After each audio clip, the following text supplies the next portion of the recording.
I gave up my chance to attend university and used the tuition money for Qingjeming. For 4 years, he enjoyed the leisurely life I provided for him. Meanwhile, I struggled endlessly in the mire of life. When he graduated, his wedding to the campus beauty made headlines across the city, and yet, I died from overwork on a stormy night. When I opened my eyes again, I was back to being 18. Qingjeming held me tightly and vowed, "Qingqing, I'll come back to marry you after I graduate." 1. There was the sound of a train rushing by beside my ear. I opened my eyes and found Qingjeming holding me in his arms. He said, "Qingqing, don't worry, I will never let you down. Once I graduate and find a job, we'll get married." I rubbed my eyes and realized it wasn't a dream. All the pain from my past life flooded my mind. I shoved him hard, and he stumbled, falling to the ground, but still clutching the money I had given him tightly. His expression was stunned. "Qingqing, what's wrong?" I walked up to him, crouched down, and without hesitation, snatched the money back. "Qingjeming, I've changed my mind." His lips trembled. "What do you mean?" I stood up, brushed off the dust on my clothes. "I'm keeping this money to pay for my own university." Hearing this, he panicked, his eyes widening in disbelief. "What about me?" Then he grabbed me in a panic. "Qingqing, didn't we agree? This money is for me to use. I'm a guy, and with a college degree. I'll have an easier time finding a job. You're a girl, and a high school diploma is enough. Once I graduate, we'll get married." In my previous life, it was indeed like this. Qingjeming and I grew up together, and our parents arranged a betrothal for us. Both of our families were struggling financially, and my parents were already against me continuing my education. So, after we both got into college, I worked at a factory for the entire summer, earning my own tuition. But the day before school started, Qingjeming found me and said he couldn't afford to go. I gave in to his pleading, gave him all the money and ruined my own future. "This time, I won't do that again." I turned to leave, but he grabbed my clothes. His voice trembled. "Qingqing, help me." I glanced at him, my determination growing stronger. "Qingjeming, your future shouldn't be about stepping on me to climb higher. The ones responsible for you are not me, but your parents and yourself. But you're my fiancé. Didn't I say I'd marry you after I graduate? Why are you doing this? A girl like you doesn't need to study so much." I frowned and pulled my hand away. "It's the 21st century now, and betrothal arrangements have no legal standing. I'll go back and tell my parents we're ending this engagement. But regardless of whether they agree or not, this arrangement won't hold." He turned cold, after a long while. As I walked away, I heard him roar behind me, "Liang Qingqing, you'd better not regret this." I went home. In the courtyard, my mother was washing clothes. She glanced up at me as I returned, then straightened up, holding her back, and called me over. "Where on earth have you been fooling around? I haven't seen you all afternoon. Come over here and do the laundry." I glanced at the basin and saw it was full of my brother Liang Zijin's clothes. "You make Liang Zijin do it himself." After saying that, I didn't look at her again and went straight back to my room. She was like a lit firecracker, standing outside the door yelling at me, "You ungrateful wretch, worthless brat, what good are you to me? I'd have been better off having a piece of char siu. I should have drowned you back then." She hurled every insult in the book, but I felt nothing, because this was all too common. 2. My father died in a car accident 2 years ago, and after receiving the compensation, my mother chose to settle. She said, "Your younger brother is still young, and I need to save this money for him." So after I received my college acceptance letter, she directly told me, "Don't go to college, your father is gone, and it's tough for me to raise both of you alone. You're 18 now, and it's time for you to share some of the burden." As a result, that year, under double pressure, I chose to give up on college, then began the life of working odd jobs everywhere. Each month's salary was divided. Part went to Qingjeming's living expenses, part was sent home to her and Liang Zijin, and only a small portion was left for her own living expenses. I thought I would only have to endure this kind of life for 4 years. As long as Qingjeming marries me after graduation, everything will be fine. But what I got was the news that he broke off our engagement and married another woman. I died on the side of the road from overwork and chronic malnutrition, working 3 jobs every day. No one was sad, no one cared. I sewed the tuition money I earned from working into my pants and slept in them. Just one day, just get through this night, I can finally break free from them forever. My life is finally starting anew. At 4 in the morning, it's still dark outside. I get up in the dark, and in my worn-out backpack, there's nothing but my admission notice. I left a signed letter of divorce and quietly slipped away, backpack in tow. Only when I boarded the train heading to the university city did my anxious heart finally settle. Standing at the entrance of the university, For the first time, I felt a sense of rebirth. Qingnan University is no stranger to me. In my previous life, I took a part-time job serving food in the cafeteria just to get closer to Qingjiaming. I still remember the scene. I was so excited holding the ladle, greeting him and wanting to share the good news about my new part-time job. To my surprise, he immediately lowered his head, pretending not to know me. His roommate saw it, and he had no choice but to tell others that I was a poor relative of his from the countryside, not very familiar with him. Later, he found me and frowned, asking me to quit this part-time job. He said, "Liang Qingqing, do you know how embarrassed you're making me?" Back then, I just hung my head and listened to his complaints. Even my tears only fell after he left.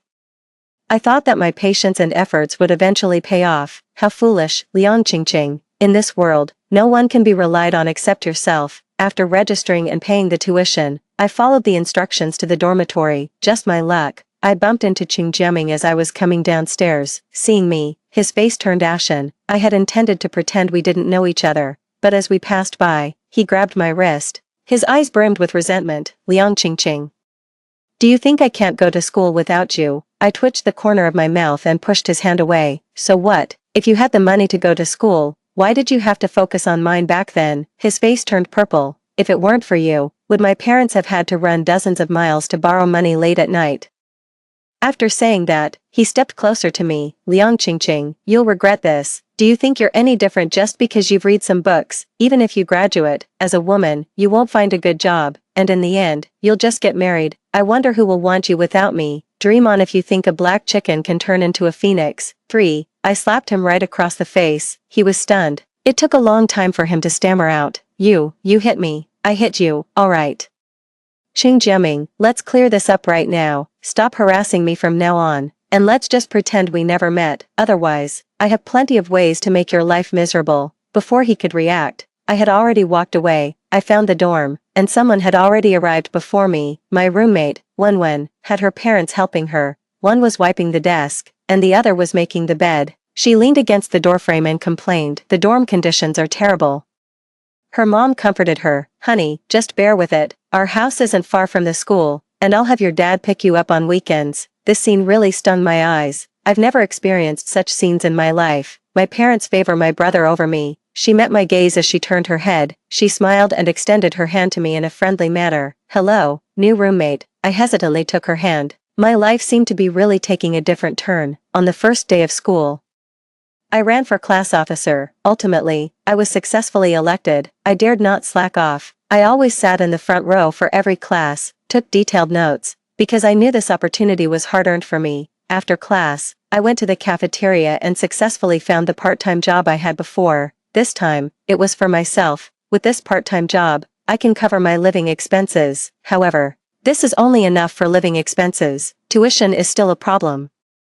Wenwen noticed my predicament and one day approached me, asking if I would be interested in tutoring. $30 an hour. His cousin, in 4th grade, takes 4 classes a week. I hugged her in surprise and thanked her for her help. In my previous life, I worked on an assembly line in a factory, earning 6 yuan an hour, and I was so exhausted every day that I could barely stand up straight. Making just over 40 yuan a day, I suddenly felt a sense of awe.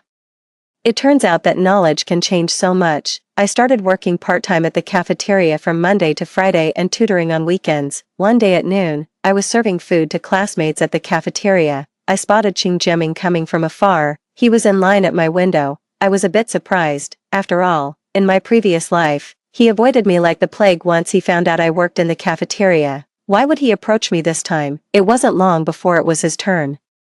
He handed me his lunchbox and pointed to 2 vegetarian dishes. I quickly scooped the dishes into his box and said, 2 yuan. He hesitated to take it. There was a line behind me, and I frowned, swiped the card. He clutched his clothes, mustered up his courage, and whispered to me, "Qingqing, could you give me some meat?" I glanced at him. "Which one do you want?" His ears turned red. He looked around, and then shyly said, "Could you give it to me for free?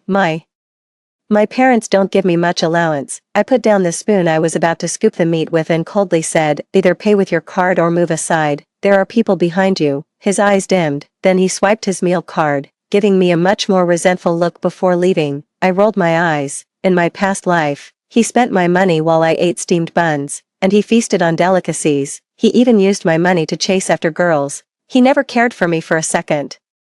Just took my efforts for granted. I don't understand. Is it just that he's used to my efforts? Why, even now, doesn't he have any intention of earning some money himself? This is what he deserves for today. 4. The semester flew by in a busy and enriching life, and I received a scholarship for ranking in the top 5 of my grade. I also got the chance to switch majors, and without hesitation, I chose computer science. Summer arrived, and I applied to stay on campus.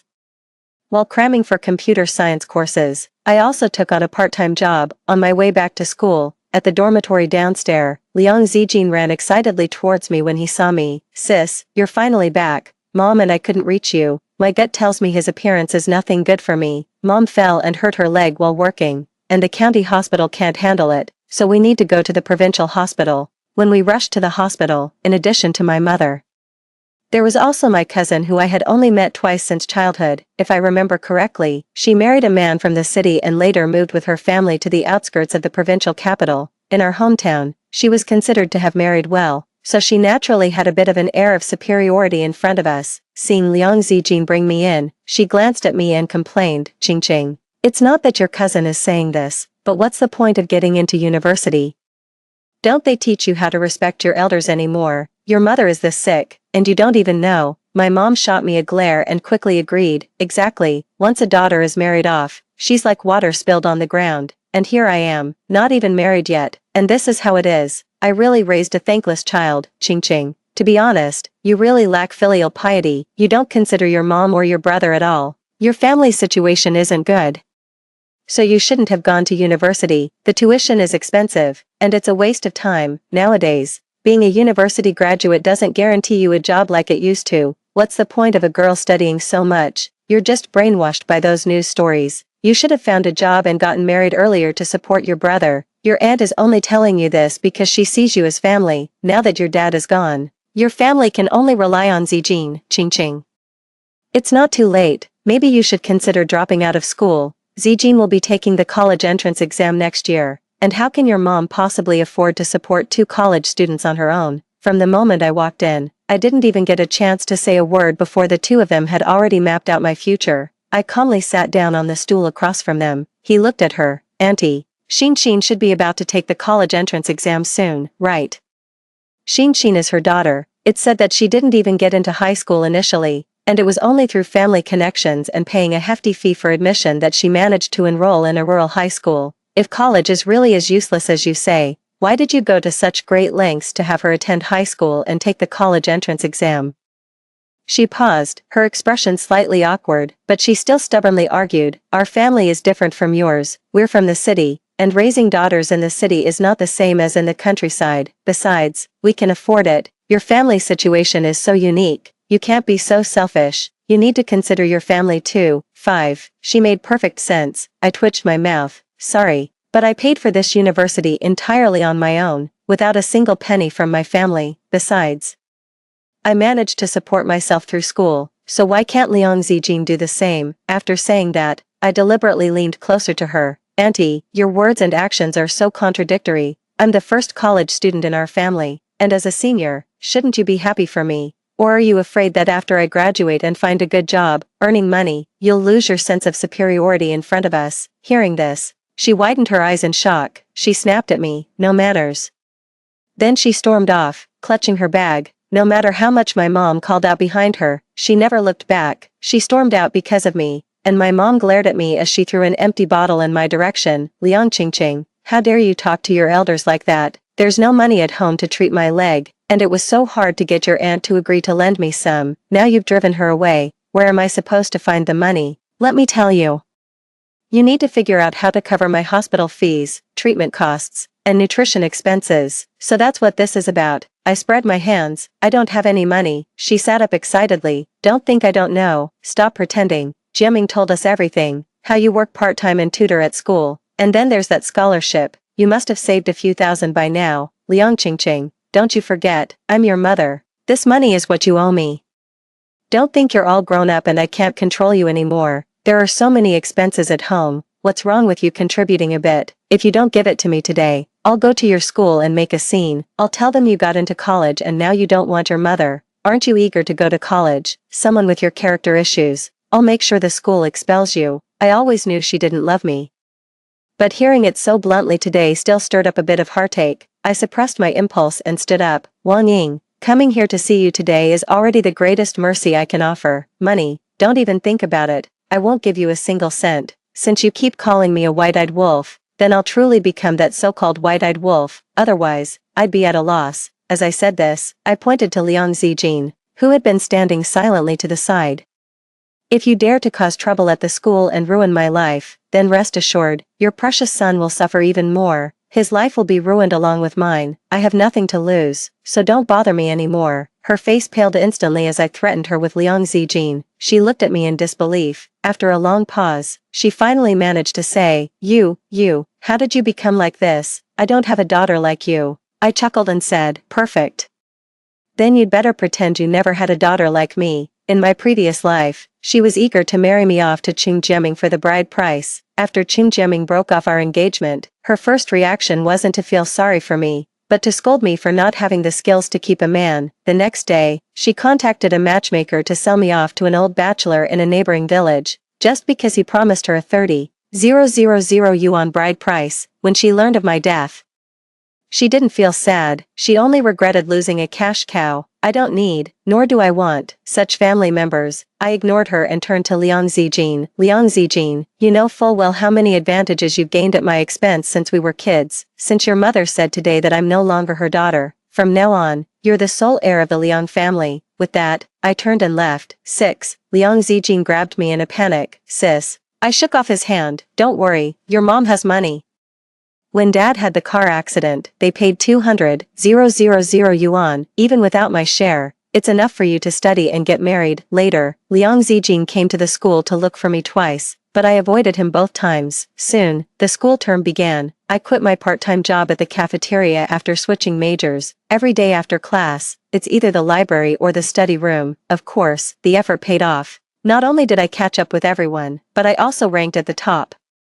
The year 2005 was a time of rapid development in the internet industry. I must seize this opportunity. In my previous life, I worked at a clothing wholesale market, and there was a girl who would come every weekend to buy some clothes to sell online. A month before I passed away, I happened to see her interview on TV. She has transformed into the owner of a clothing company. So, during my sophomore year, I leveraged my professional knowledge to create a website and started selling clothes. On weekends, I would take several buses alone to the garment wholesale market, using the money I had saved to get my first batch of inventory. At that time, the competition was not fierce, and my website quickly gained attention, leading to orders. As a result, my spare time was either spent at the wholesale market or packing and shipping orders. In about half a year, I earned my first pot of gold, with a net profit of around 100,000 yuan after covering costs. I took that money and the order volume from the past 6 months to a clothing factory, proposing a partnership. Soon, the person in charge welcomed me, listened to my plan and creative proposal, and agreed to let me give it a try. By collaborating directly with the source manufacturer, the costs were significantly reduced. With the order volume continuously increasing, I made nearly $1 million in just half a year. Staring at the balance in my bank account, I rubbed my eyes several times. Turns out, I really can live this well on my own. During my junior summer, I bought 2 apartments in the city where my university is located for 600,000, because I knew that in another year, housing prices would skyrocket. One bought near the school, one in the city center. Even if something unexpected happens later, I still have 2 properties that are sure to appreciate as a safety net. By the end of junior year, everyone was struggling to find internship opportunities. Meanwhile, my online store kept growing. A company approached me, offering 30 million for my online store. 30 million is no small sum for me, so after a week of consideration, I agreed, because I used to update my blog while running the store. Over the past 2 years, the blog has accumulated a small following. Starting a new shop with these resources shouldn't be too difficult. It just so happens that the initial goal of opening the shop was to make money, and now that I have the money, I've also discovered the joy of working in fashion during this time. This is the perfect opportunity to focus on what I love and create my own clothing brand. On the day I signed the contract, 30 million was deposited into my account. Seeing the amount in my account now no longer surprises me as it used to. I spent 2 days in my dorm, carefully thinking about my future and making a plan. To create my own clothing brand, it's best to learn some fashion-related knowledge. Therefore, I decided to pursue my graduate studies in Milan, taking advantage of the weekend. I found a study abroad agency and presented my request. With a year of preparation, I believe that by this time next year, I will be standing in a school in Milan, doing something I never dared to dream of, on the weekend.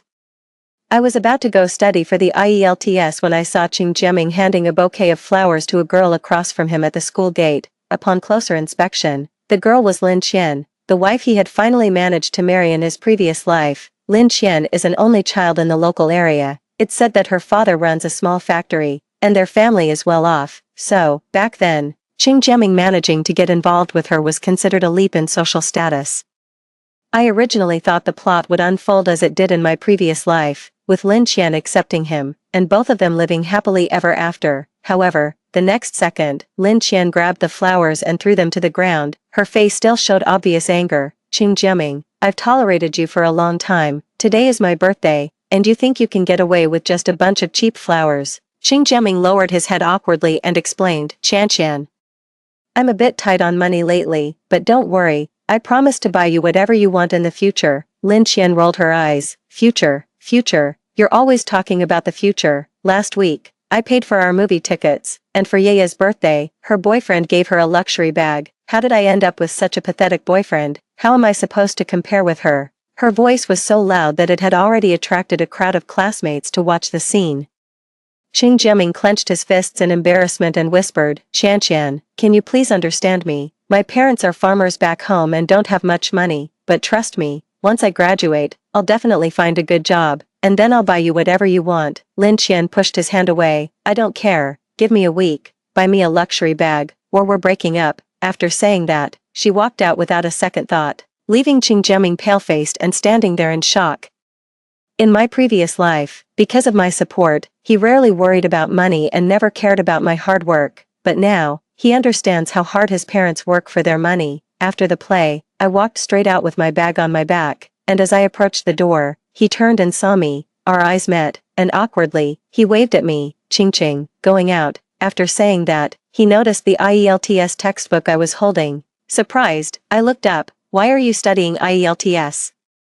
I didn't want to get into an argument with him, so I casually said, just bored, learning for fun. He nodded vaguely, then looked me over. Ching, it seems like you're doing quite well. Indeed, everything I'm wearing today probably adds up to over 10,000, even if he doesn't recognize the brands. The quality is obvious. I raised an eyebrow, neither confirming nor denying. He walked over, his expression somewhat obsequious. Ching.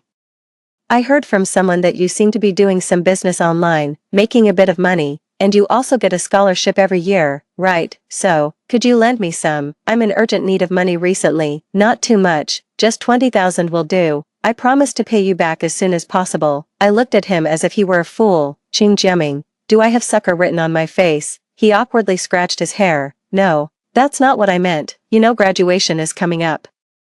And I'm looking for internships everywhere, but there are so many college students and so few jobs. Lin Qian has connections, and if I want to stay here, I have to rely on her. I can't afford to offend her. Ching, don't worry, I will definitely pay you back. All these years, you've never been in a relationship. I know you still can't forget me. I promise, after I marry Lin Qian and get her family's wealth, I'll come back and marry you. Okay. I jumped back 2 meters away, as if I had heard a ghost story. Then she pointed at him and shouted, who do you think you are? Waiting for you to come back and marry me. You're just a gold-digging man. Stay away from me. Even if every man in the world died, I would never be with you. Hearing me curse at him like this, his face turned pale as he stood there motionless. After a long pause, he pointed at me and shouted, Liang Ching, don't think I don't know. All that money of yours came from men. You say you earned it from your shop, but do you think I'd believe that? Let me tell you, I wouldn't want a woman like you. Oh, just wait. I'll definitely go back and tell your mom about all the crap you've done at school, and I'll spread the word about it in the village. Let's see how she deals with you. With that, he turned and left. I didn't have time to argue with him, so I headed out and took a taxi to the tutoring center. With a goal in mind, time flew by quickly.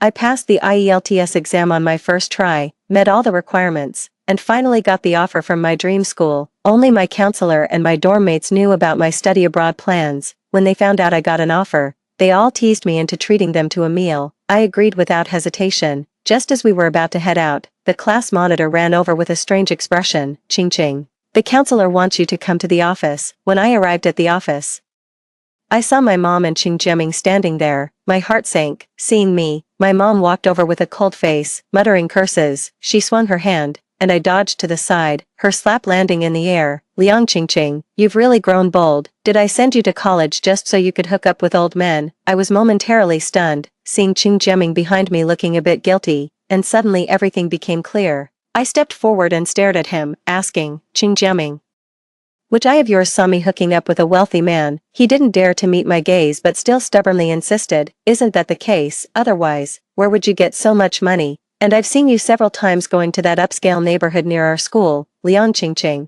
I'm not saying this to criticize you, but what you're doing is really embarrassing for us college students.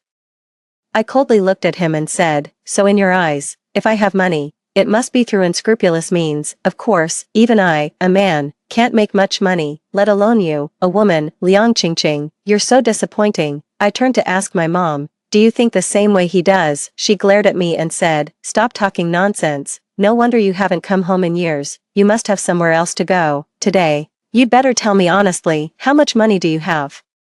I chuckled and retorted, what does my money have to do with you? Your brother didn't get into college, so he went out to work and met a girl. She's asking for a 200,000 yuan betrothal gift. Since you're doing well financially now, as his sister, you should definitely cover this, right? The counselor behind me twitched his lips, parent of Liang Qingqing. These are all just speculations without any evidence. Mr. Son, I'm sorry to make you laugh, but rest assured, I absolutely didn't do any of the things they're accusing me of, and the idea that my mother supported me through college is complete nonsense. For these 4 years, I paid for my tuition and living expenses entirely through my own part-time jobs. She didn't contribute a single cent, so now, she has no right to stand here and interrogate me. Her purpose for coming here today is nothing more than 2 things. 1. She heard I have money and wants to figure out my financial situation.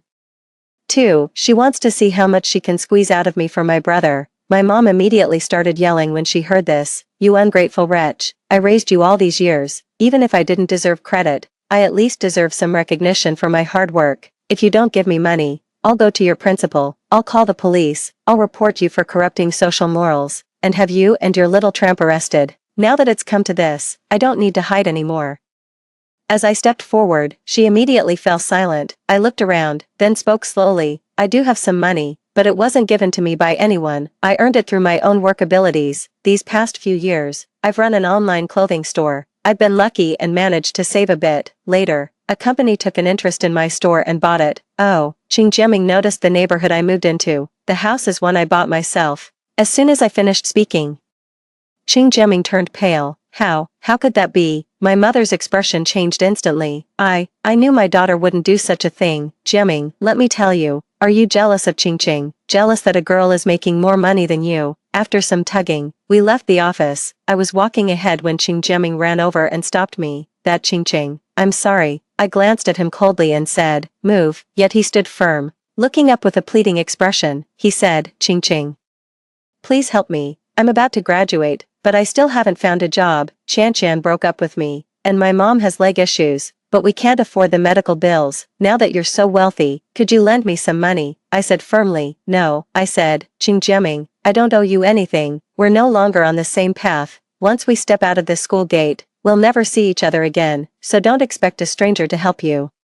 He was about to say something when my mom pushed him away. She smiled at me with wrinkles all over her face. Qingqing, there were times when I was wrong before, but we are mother and daughter, and no matter what, we are family. Blood is thicker than water, and even if the bones are broken, they are still connected. You're so capable now. Mom can enjoy the good life with you. Look, I haven't been to the house you bought yet. Why don't you give me the keys? I gave her a cold look and said, you can't withdraw money from a bank card that hasn't been funded. Then I ignored them and quickly went downstairs. I knew they wouldn't let me off that easily, so, after I finished handling the study abroad arrangements, I planned to rent out the 2 apartments after moving abroad. Before leaving, I also went to notarize my will. All my assets, if I pass away without any descendants, will be unconditionally donated to the Stray Animal Rescue Center. After graduation, I traveled around the country alone. After having my fill of fun, I only had 3 days left before the start of my graduate studies. Dragging my luggage home, I saw 2 figures squatting by the door from a distance. Liang Zijin's voice came, Mom, do you think Liang Qingqing will come back? It's been half a month, and there's no sign of her. my mother's harsh voice rang out. The house is here, she can't run away, don't worry, I've inquired. She's now a multimillionaire. With that kind of money, it's only right she supports us. When she comes back, have her buy you a house and give us a few million. With that, you can find any kind of wife you want. When the time comes, I'll live with her, and have her hire a nanny to take care of me. I'm going to enjoy the rest of my life to the fullest. Ha ha ha ha. The two of them laughed excitedly, imagining the scenario. I picked up my suitcase, pressed the elevator button, and quietly went downstairs. After settling into a hotel, I went to the agency, changed the property from rental to sale, and fully entrusted it to the agency company. After staying in the hotel for 3 days, I took the earliest flight to Italy. Before boarding, I called Liang Zijin. His urgent voice came through. Sis, you finally picked up. Where are you? I glanced at the plane outside. Just say what you need to say, sis. He didn't finish his sentence before my mom snatched the phone away. Ching ching. We're at your door. When are you coming back? Your brother needs money. You have to take care of him. You only have this one brother, and you'll need him if anything happens to you in the future. I chuckled softly. Don't wait. I'm not coming back. From now on, you'll probably never find me again. Don't even think about getting a single penny from me. I'm telling you, I'd rather donate all my money than give it to you. Oh, just pretend I'm not your daughter anymore. After saying that, I hung up the phone and threw the SIM card into the trash. Later, I successfully completed my graduate studies in Milan, and I kept updating my status from blogs to Weibo, so I gained quite a few followers. After all the preparations were done, I established my own clothing brand. We opened both online and offline stores simultaneously. Within a few years, our offline stores had spread across major first and second tier cities in the country. When I returned to the country again, it had been 8 years. I went to cut the ribbon at the newly opened store. The shop is located in the most bustling mall in a major first-tier city. I stepped out of the car with a meticulously applied makeup, and the mall security guard ran over to open the door for me. Their eyes met, and Ching Jiaming stood frozen in shock. I glanced at his security uniform without much expression, then shifted my gaze and followed the mall's general manager into the elevator. I no longer give him any attention. After all, we've long since grown apart. By chance, Shanshan from the same village got my contact information through work. She told me that Ching Jiaming failed too many college courses and didn't get his diploma. Later, he struggled to find a job, working as a security guard, salesman, and insurance agent, but his pride kept him from sticking to any one job for long. Time flies, and he's almost 30, with no money, no career, and no wife in sight. My mom, 5 years ago, hurt her back while working and went to the hospital for treatment. During that time, my brother took all her money and used it to open a shop for his girlfriend. The shop failed, and his girlfriend left him. The two of them fight every day at home.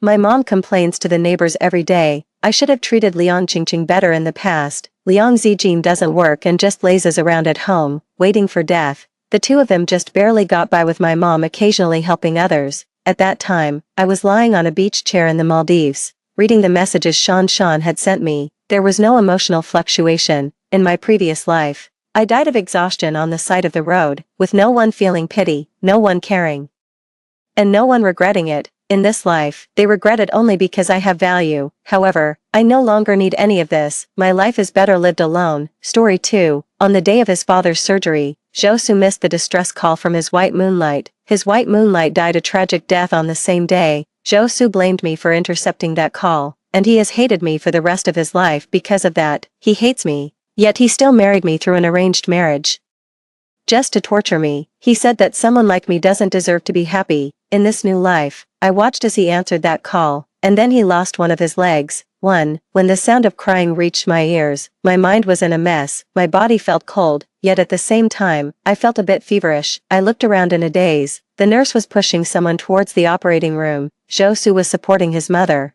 who seemed on the verge of collapsing, and he was following behind, and I, like a soulless person, held my things and closely followed the two of them. Lying on the hospital bed was Zhou Su's father. Mom, Dad will be fine. Zhou Su frowned, and there wasn't much worry on his face. The company is in a mess right now. Your father can't have anything happen to him, otherwise, the Zhou family will be in ruins. Mother Zhou was on the verge of tears. Medicine is advanced nowadays. I've also checked online. As long as the doctor performs normally, there won't be any accidents. Zhou Su comforted her. When the door of the operating room closed, I finally came to my senses. I was reborn back to the day when Zhou Su's father had a heart attack. It was also the day when his white moonlight, Su Xian, died. My heart was pounding wildly. In my previous life, when Su Xian called, Father Zhou was being rescued, and the doctor said there was a danger at any moment. My family and the Zhou family were family friends.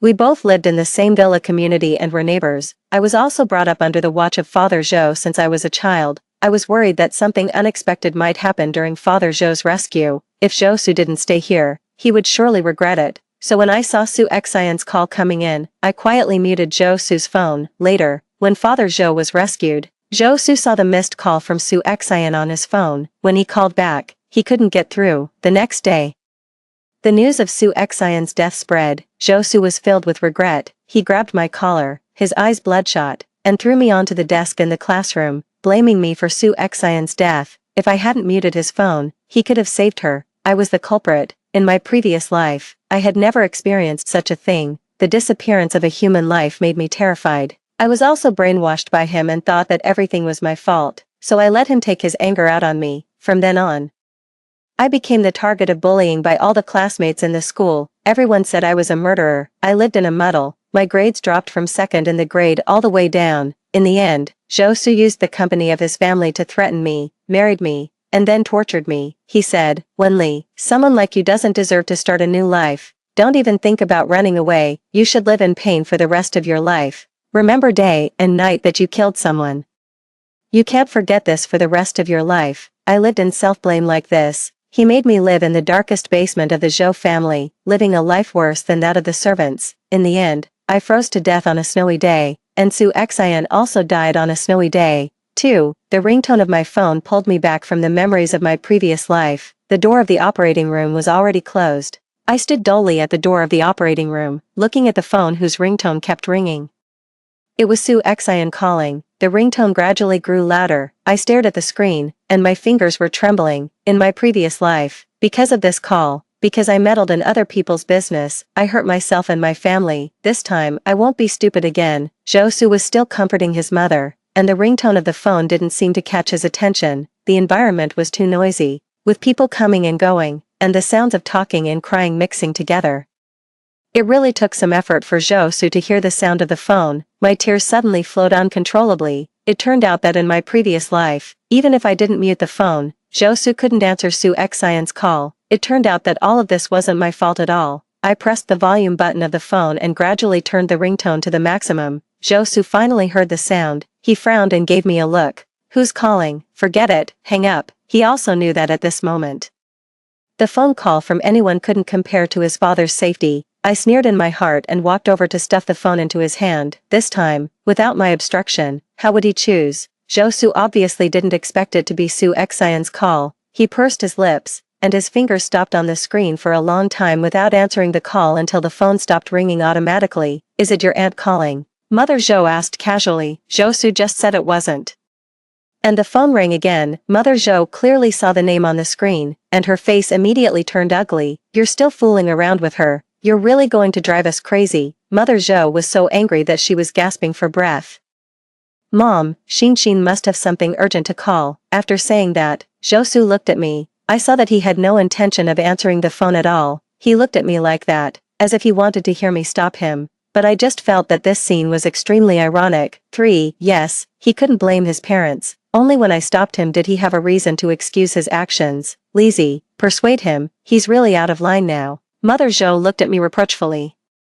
I curled the corners of my mouth sarcastically. The whole family was expecting me to be the bad guy so that they could resent me with a clear conscience. Why couldn't I see it in my previous life? When I was being tortured by Zhou Su in my previous life, Mother Zhou just said, "Wenli, bear with it, it'll be fine when Zhou Su calms down." Zhou Su also looked at me expectantly. I could clearly feel that he hoped I could give him a reason not to answer Su Xian's call. But I said, "Auntie, Su Xian's been calling. She might really have something urgent. Uncle is in the hospital now, and there are doctors here. We're all here too." I didn't give anyone any advice. It was up to them to decide how to choose. After hearing this, a strange look flashed in Zhou Su's eyes, and then he walked aside and answered the phone. Soon Zhou Su ran back, his face full of urgency. "Mom, I have something urgent to go out for. Your father is still lying in the operating room.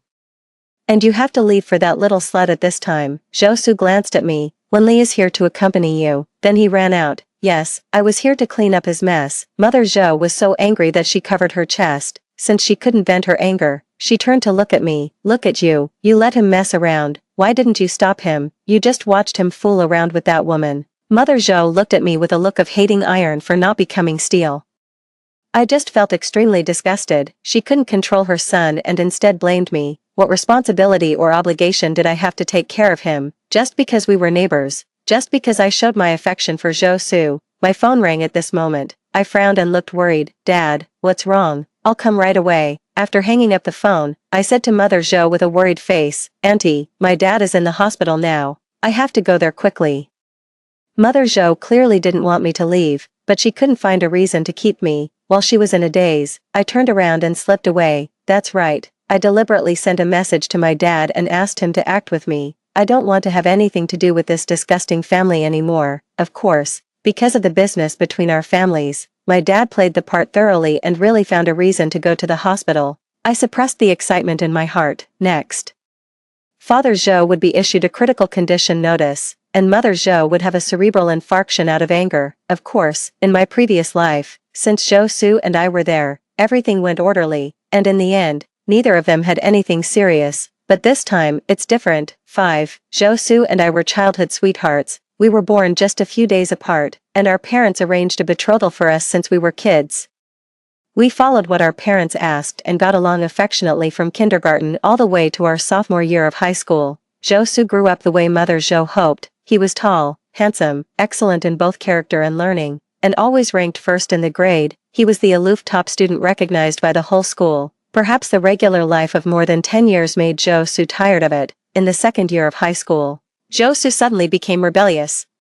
Su Xian transferred in at the beginning of the second half of our sophomore year. She was bright and beautiful. When everyone else was still in the awkward period of youth, she had already put on the thick makeup that all the classmates envied. She wore a jingling bracelet on her hand, hitting the hearts of every classmate who was bent over studying. Everyone was attracted to her, and Zhou Su was no exception.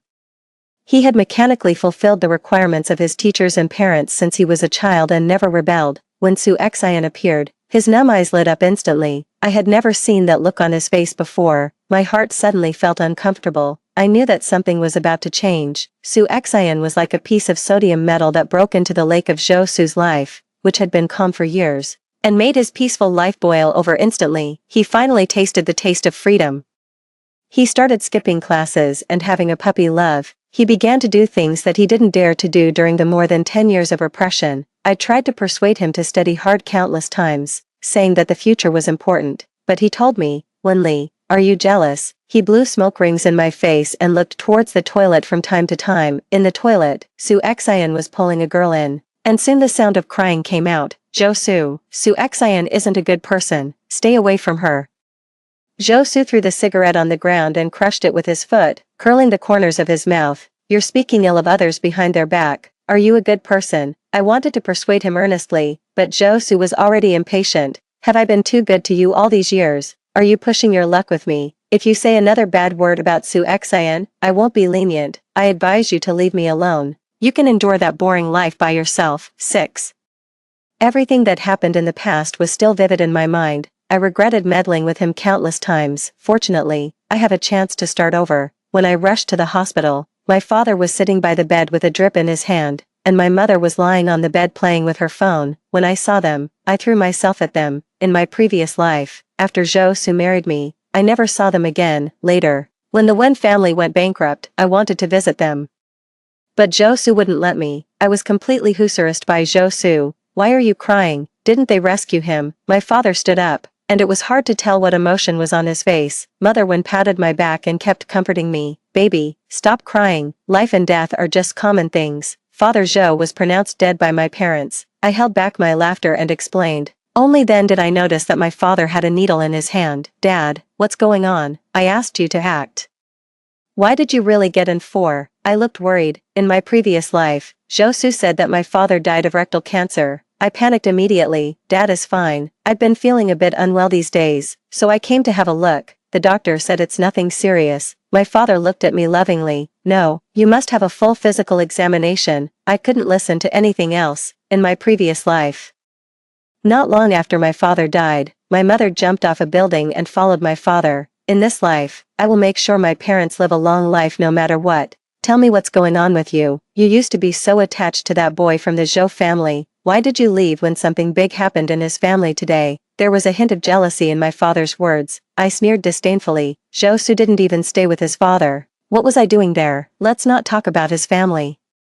Let's arrange the physical examination now. I didn't want to mention Zhou Su, so I dragged my parents to have a physical examination on the spot. The Wen family wasn't short of money, and the hospital arranged some examinations that didn't require fasting for my father that night. As soon as the result of the enhanced MRI came out, I let out a sigh of relief. My father had a tumor in his rectum, but the tumor wasn't very big, as long as it was removed as soon as possible. There wouldn't be any problems later. After the doctor looked at the film, he praised me repeatedly. Your daughter is really a lucky star. The problem in the rectum is usually very difficult to find. Generally, when there are symptoms in the body, it's basically the late stage, and it's hard to detect it in a normal physical examination. The doctor looked emotional. My father also thought that I was his lucky star and praised me for how excellent I was to the doctor with a look of relief. I stood aside. For such praise, I just felt ashamed. I wasn't a lucky star. I killed them in my previous life. 7. The next day, I asked for leave from the teacher and prepared to accompany my father for the surgery in the early morning. Just after my father's surgery in the morning, someone was sent to the emergency room of the hospital. I took a look and was shocked. The person lying on the hospital bed was none other than Zhou Su. He was covered in blood, and the wound on his left leg was extremely shocking. A police officer was following behind. When I saw this, I quickly grabbed him. Officer, what happened? The police officer looked at me, frowned, and scolded. Don't pry, officer. I know that person. He's my neighbor. Of course, I knew that the police wouldn't casually disclose information, but when I said this, the police officer quickly pulled me aside and took my statement on the spot. It turned out that the police received a report from the public this morning and then found Zhou Su, who was injured. You have his family's contact information, right? Hurry up and contact his parents to come over. My mood turned solemn after hearing all this. In this life, Su Xian didn't die. Did Zhou Su save her? Then, after Zhou Su saved her, why didn't Su Xian call the police immediately? Where is Su Xian now? Everything seems to be more complicated than it appears, but looking at Zhou Su like this, I felt an inexplicable sense of satisfaction. You like Su Xian and freedom. Do you still want that freedom? Zhou Su, officer. Zhou Su's father had a heart attack and was hospitalized yesterday. If we contact his mother now, she won't be able to bear it, I said empathetically. The police officer also sighed with emotion. No matter what, his family must be present in this situation. I directly gave the police officer the phone to save them the trouble of checking.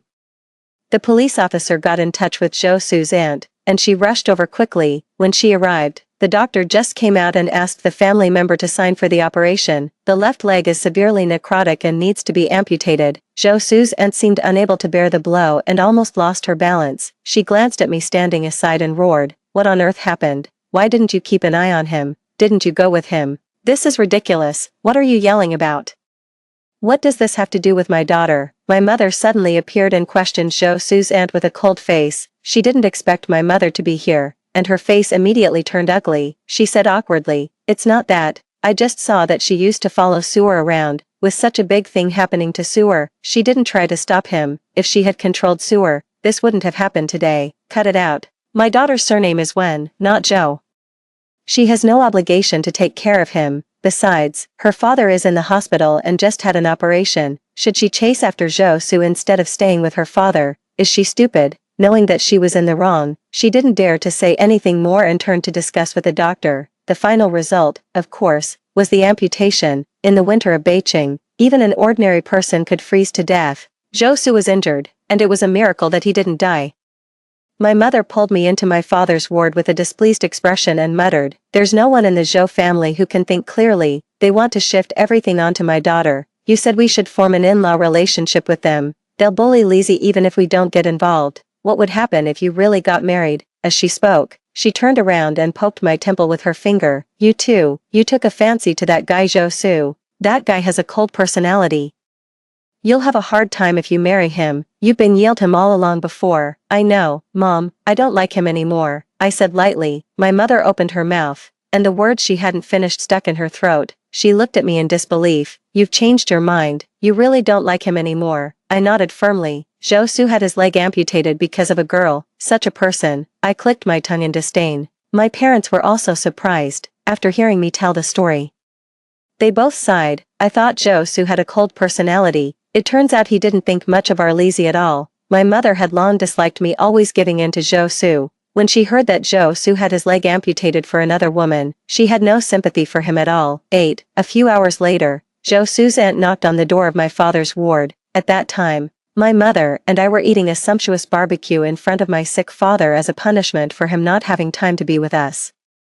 My father pretended to be angry but indulged us in our mischief. As soon as Zhou Su's aunt came in, I could feel her face darken, but she forced a smile. Brother Wen, are you feeling better? My father nodded and directly asked, I heard that Lao Zhou also had an accident. Is he okay? He has been transferred to a general ward. It's just that my sister-in-law has a serious sequela of a cerebral infarction, and Xiao Su, as she spoke, she started crying. Wen Li, go and see him, he just woke up. I continued to eat the skewers heartlessly and murmured, I'll go and see him when he's better. Wen Li, Xiao Su is in this state now. Even if you don't go to see him, how can you still have the mood to eat barbecue? Aunt Zhou seemed to regard me as the daughter-in-law of their family.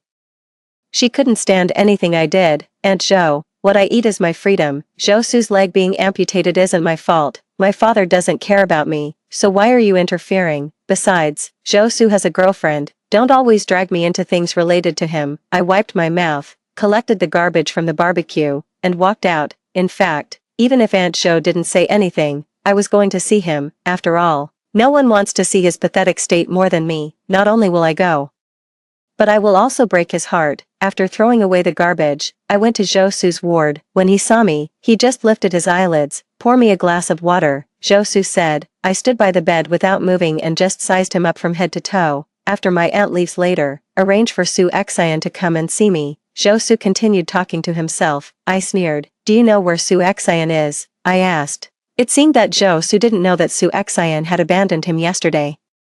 Looking at his usual calm and serious expression, I guessed that he didn't know that his leg was amputated. With an expression of not wanting to waste words with me, Zhou Su stretched out his hand and said, let me borrow your phone. I was naturally willing to lend him my phone, but when he dialed Su Xian's number, it showed that her phone was turned off. He tried calling several times, but it still showed that her phone was off. Something must have happened to Su Xian. Call the police quickly. Zhou Su looked worried. I just felt it was ironic. It's true love, isn't it? Even though he's injured, he's still worried about her. I wonder if you'll still love her when you know the truth later. Su Xian is fine. She left the country early this morning. How could that be? Zhou Su was a little disappointed but quickly pulled himself together. I know, she must be afraid that my parents will blame her. How could this girl be so timid at this time, since I dared to go and find her yesterday? I had the ability to protect her for the rest of her life. I couldn't stand his stupid words and interrupted him directly. You were found by the old scavenger this morning and then sent to the hospital. I felt that Zhou Su was starting to doubt his life, but he still stubbornly said, how could that be? Your mother had a cerebral infarction yesterday when you weren't there. She'll be bedridden for the rest of her life. I continued to reveal the news that would break him down. Zhou Su clearly didn't want to believe it, but his expression changed. He seemed to be regretful, but this wasn't enough to break him down. After all, he had always been calm. 9. There's more. I glanced at his leg and said lightly, because you weren't sent to the hospital in time, your leg was amputated. Zhou Su was stunned for a moment. He tried to feel his leg, wanting to prove that I was lying. Then he sat up like a madman, ignoring the pain from his wound. He suddenly lifted the quilt covering him. When he saw that his left leg was only half left, he completely broke down. How could this be? How could this happen to my leg? He screamed in the ward, smashing things, grabbing his head, and even slapping himself in the face. He wished it was all a dream. He tried to stand up but fell to the floor. Because his right leg was comminuted fracture, even if it was cured, there would be sequelae. He used to like freedom very much. Because he yearned for freedom, he was attracted to the unrestrained Su Xian, but now, he would never be free for the rest of his life, even if he got a prosthetic leg. For someone like Zhou Su who pursued perfection, he couldn't accept it. I quietly backed out of the ward and carefully closed the door for him. The other patients still needed to rest. In the end, the police didn't find anything. That place was in the old city, and there were many blind spots in the surveillance. Only by finding Su Xian could the truth be revealed. In my previous life, Zhou Su always hated me for not letting him answer that call, which led to Su Xian's death. Because I was young, a life was lost because of my obstruction, and I really felt guilty, but later, I realized that if Su Xian really needed help, she could have called the police instead of asking Zhou Su to go. All of this was a trap for Zhou Su from the very beginning. As for the person behind all this, I believe they will show up soon. 10. Zhou Su was depressed because of his injury. While I took the college entrance examination and was admitted to my dream university with the first place in the school and the second place in the city, I chose the major of financial management because Zhou Su's current end wasn't miserable enough. On the day of my entrance ceremony, the so-called mastermind behind the scenes appeared. It turned out that Father Zhou had an illegitimate son outside, and now he openly brought him home. The reason was simple. The Zhou family didn't need a depressed and useless person. When Zhou appeared, I could see the ambition in his eyes at a glance. He was nothing like his name, which implied indulgence and comfort. He tried hard to fit into this circle, but I could still see his uneasiness. He had been living outside for so many years. I heard that he dropped out before finishing the 9-year compulsory education, and now Father Zhou was going to directly help him take over the company's business. Father Zhou always thought that education wasn't very useful. Talking about things on paper was not as good as practical operation. Zhou Su used to be excellent, so he wasn't in a hurry. Now that this son wasn't capable, he had to help him get started as soon as possible. I went up and greeted Zhou warmly. His face turned red immediately. "Hello, Zhou, I'm Wen Li, your neighbor. Welcome to my entrance ceremony." Zhou had been looked down upon by many people during this time. I was the first one to greet him warmly, and he was overwhelmed. "Lizzie, why are you talking to him? He's an illegitimate son and doesn't have much education. Don't get involved with the Zhou family. After all, you used to have a good relationship with Zhou Su." My parents always told me not to have anything to do with the Zhou family. They thought the Zhou family was too messy. "Don't worry, Mom and Dad. I know what I'm doing." On the day of the university registration, Zhou Su came out to see me off, which was a rare occurrence. "Wen Li, why did you apply for a university so far away? Wait for me for a year. How about we apply for a university near our home together?" There was a rare look of expectation in his eyes. I just smiled. Although this sentence really made him seem conceited, I didn't scold him. I have more things that can stimulate him later. I chose a city in the south because I really hated the cold. When I was frozen to death in my previous life, I always fantasized about going to a warm place. I plan to take my parents to a warm place to spend the rest of our lives after that matter is over. 10. After entering university, I studied hard and actively participated in various activities. I wore a miniskirt and played badminton and volleyball. On weekends, I drank and chatted with my classmates in a seaside tavern and traveled everywhere. I actively shared my daily life in the WeChat moments and wrote a caption. The teacher was right. After entering university, I'm free. We can skip classes, drink, dress freely, and fall in love freely. I knew that Zhou Su had been paying attention to my WeChat moments, and this message was enough to break him down. I just wanted him to know that the freedom he yearned for in high school was nothing special, and Su Xian, who attracted him, wasn't special either. In university, anyone can do the things that Su Xian did in high school. I also wanted him to realize that he was only half a year away from the freedom he wanted. The actions he thought were great and the rebellion against his parents were not great at all but stupid. Our parents may have some control over us, but Father Zhou and Mother Zhou weren't that strict with him. He had his own room, his own hobbies, and pocket money that he could spend as he liked. The only requirement that Father Zhou and Mother Zhou had for him was that he should take over the Zhou family in the future. Besides that, they didn't care about him much. He had lived too happily, so he thought everything was a shackle. Sure enough, after seeing my WeChat moments, Zhou Su called me immediately. At that time, I was dancing in a bar with my friends, and the atmosphere around me was very lively. "Wen Li, is it true that you're free after going to university?" "Of course," I replied casually and echoed my classmates' words at the beginning. "Okay, I won't talk to you anymore. Everyone is waiting for me." After saying that, I directly hung up Zhou Su's call. He used to think that falling in love with Su Xian was a great thing. He thought he was greater than anyone else and that rebelling against the teacher was the greatest freedom. Now, I heard that Zhou Su was depressed for a long time after that. Zhou told me about it. Since I became friends with Zhou, we have been in touch. Zhou wasn't good at studying. Sometimes, when he had a headache from reading the company documents, he would come and ask me for help. I guided him several times. He knew that I was studying financial management, and usually, he would come to me for help with the things that Father Zhou tested him on. The projects that Father Zhou gave Zhou to practice with also became the projects for me to practice, under the cultivation of Father Zhou.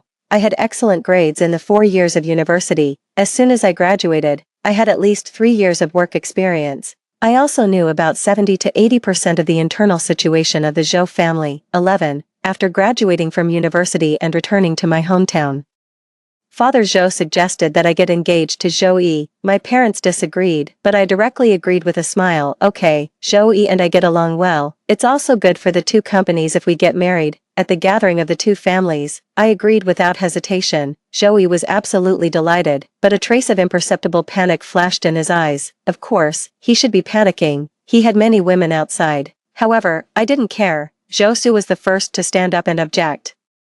He had a prosthetic leg, but he was no longer the healthy and perfect him. I object. Wenli, don't you like me anymore? It should be us who get engaged. He looked at me pitifully, as if I was the one who had abandoned him. Zhou Su, that was something that happened when we were kids. Besides, didn't you like Su Xian at that time? I directly stabbed at Zhou Su's wound. The name Su Xian had long become a taboo for him. She hadn't come back for so many years, and she must have a guilty conscience.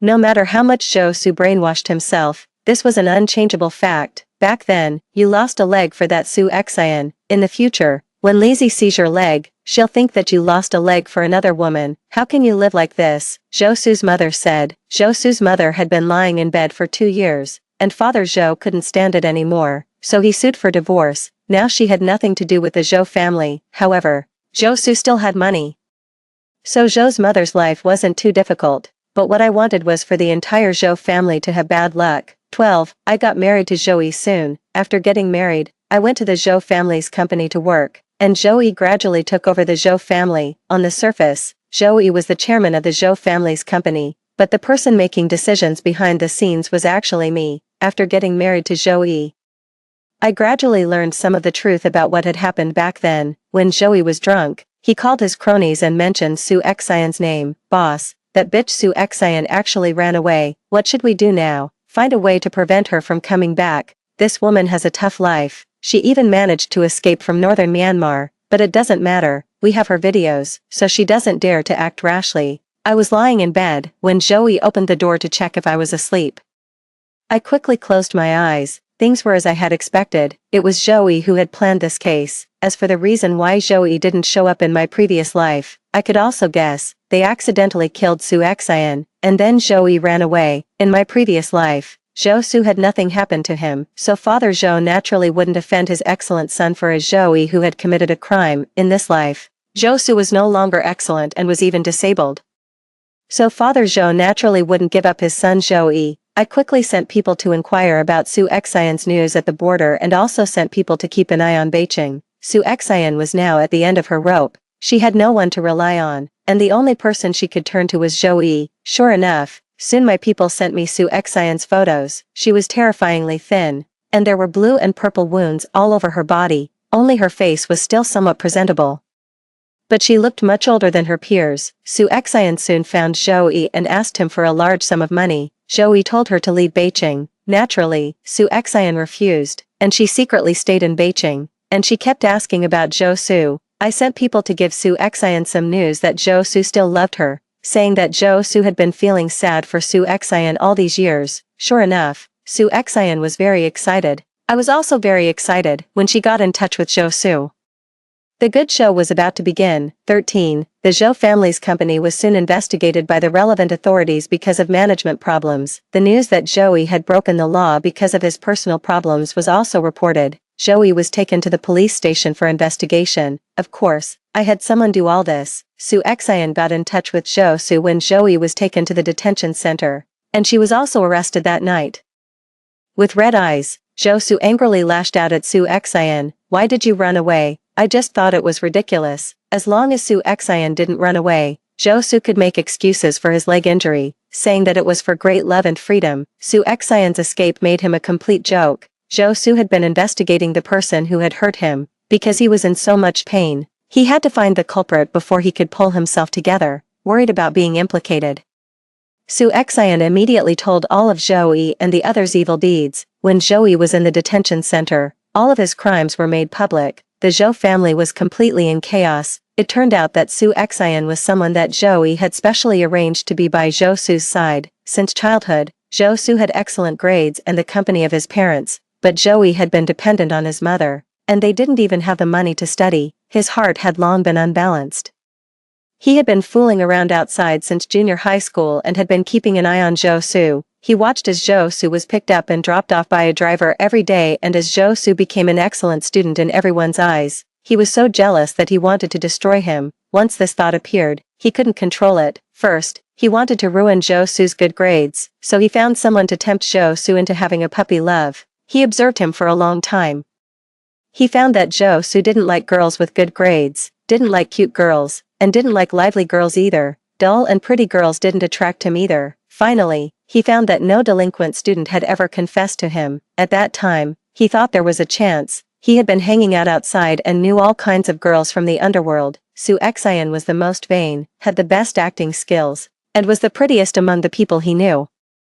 He only gave Su Xian 500 yuan and asked her to get close to Zhou Su. Unexpectedly, she succeeded immediately. Things went more smoothly than he had expected. Later, Su Xian took a fancy to the Zhou family's conditions and wanted to back out, but Joey naturally wouldn't allow it. They were not good people, so they insulted Su Xian on the spot, took videos, and threatened Su Xian to deceive Zhou Su into coming out. At that time, Joey was so jealous that he didn't expect a woman like Su Xian to dare to betray him. When I relayed all this to Zhou Su, his eyes were bloodshot, and his hands tightly grasped his thigh. I see, I regret it so much, I really regret it. Zhou Su looked at me while crying. Wenli, you said that at the hospital. If only I hadn't answered that call, if only you had hidden my phone. You said you liked me so much at that time. Why didn't you stop her call for me? If only you had stopped it, everything would be different, and I wouldn't have lost my leg. He tried to morally kidnap me, and I just sneered. Zhou Su, back then, for your great love, you didn't even care about your father.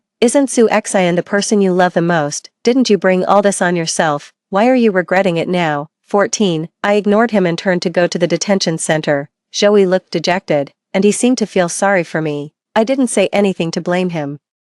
I just put two pieces of information in front of him. One was the share transfer document of the Zhou family's company, and the other was a pregnancy test sheet. Joey looked at me in surprise.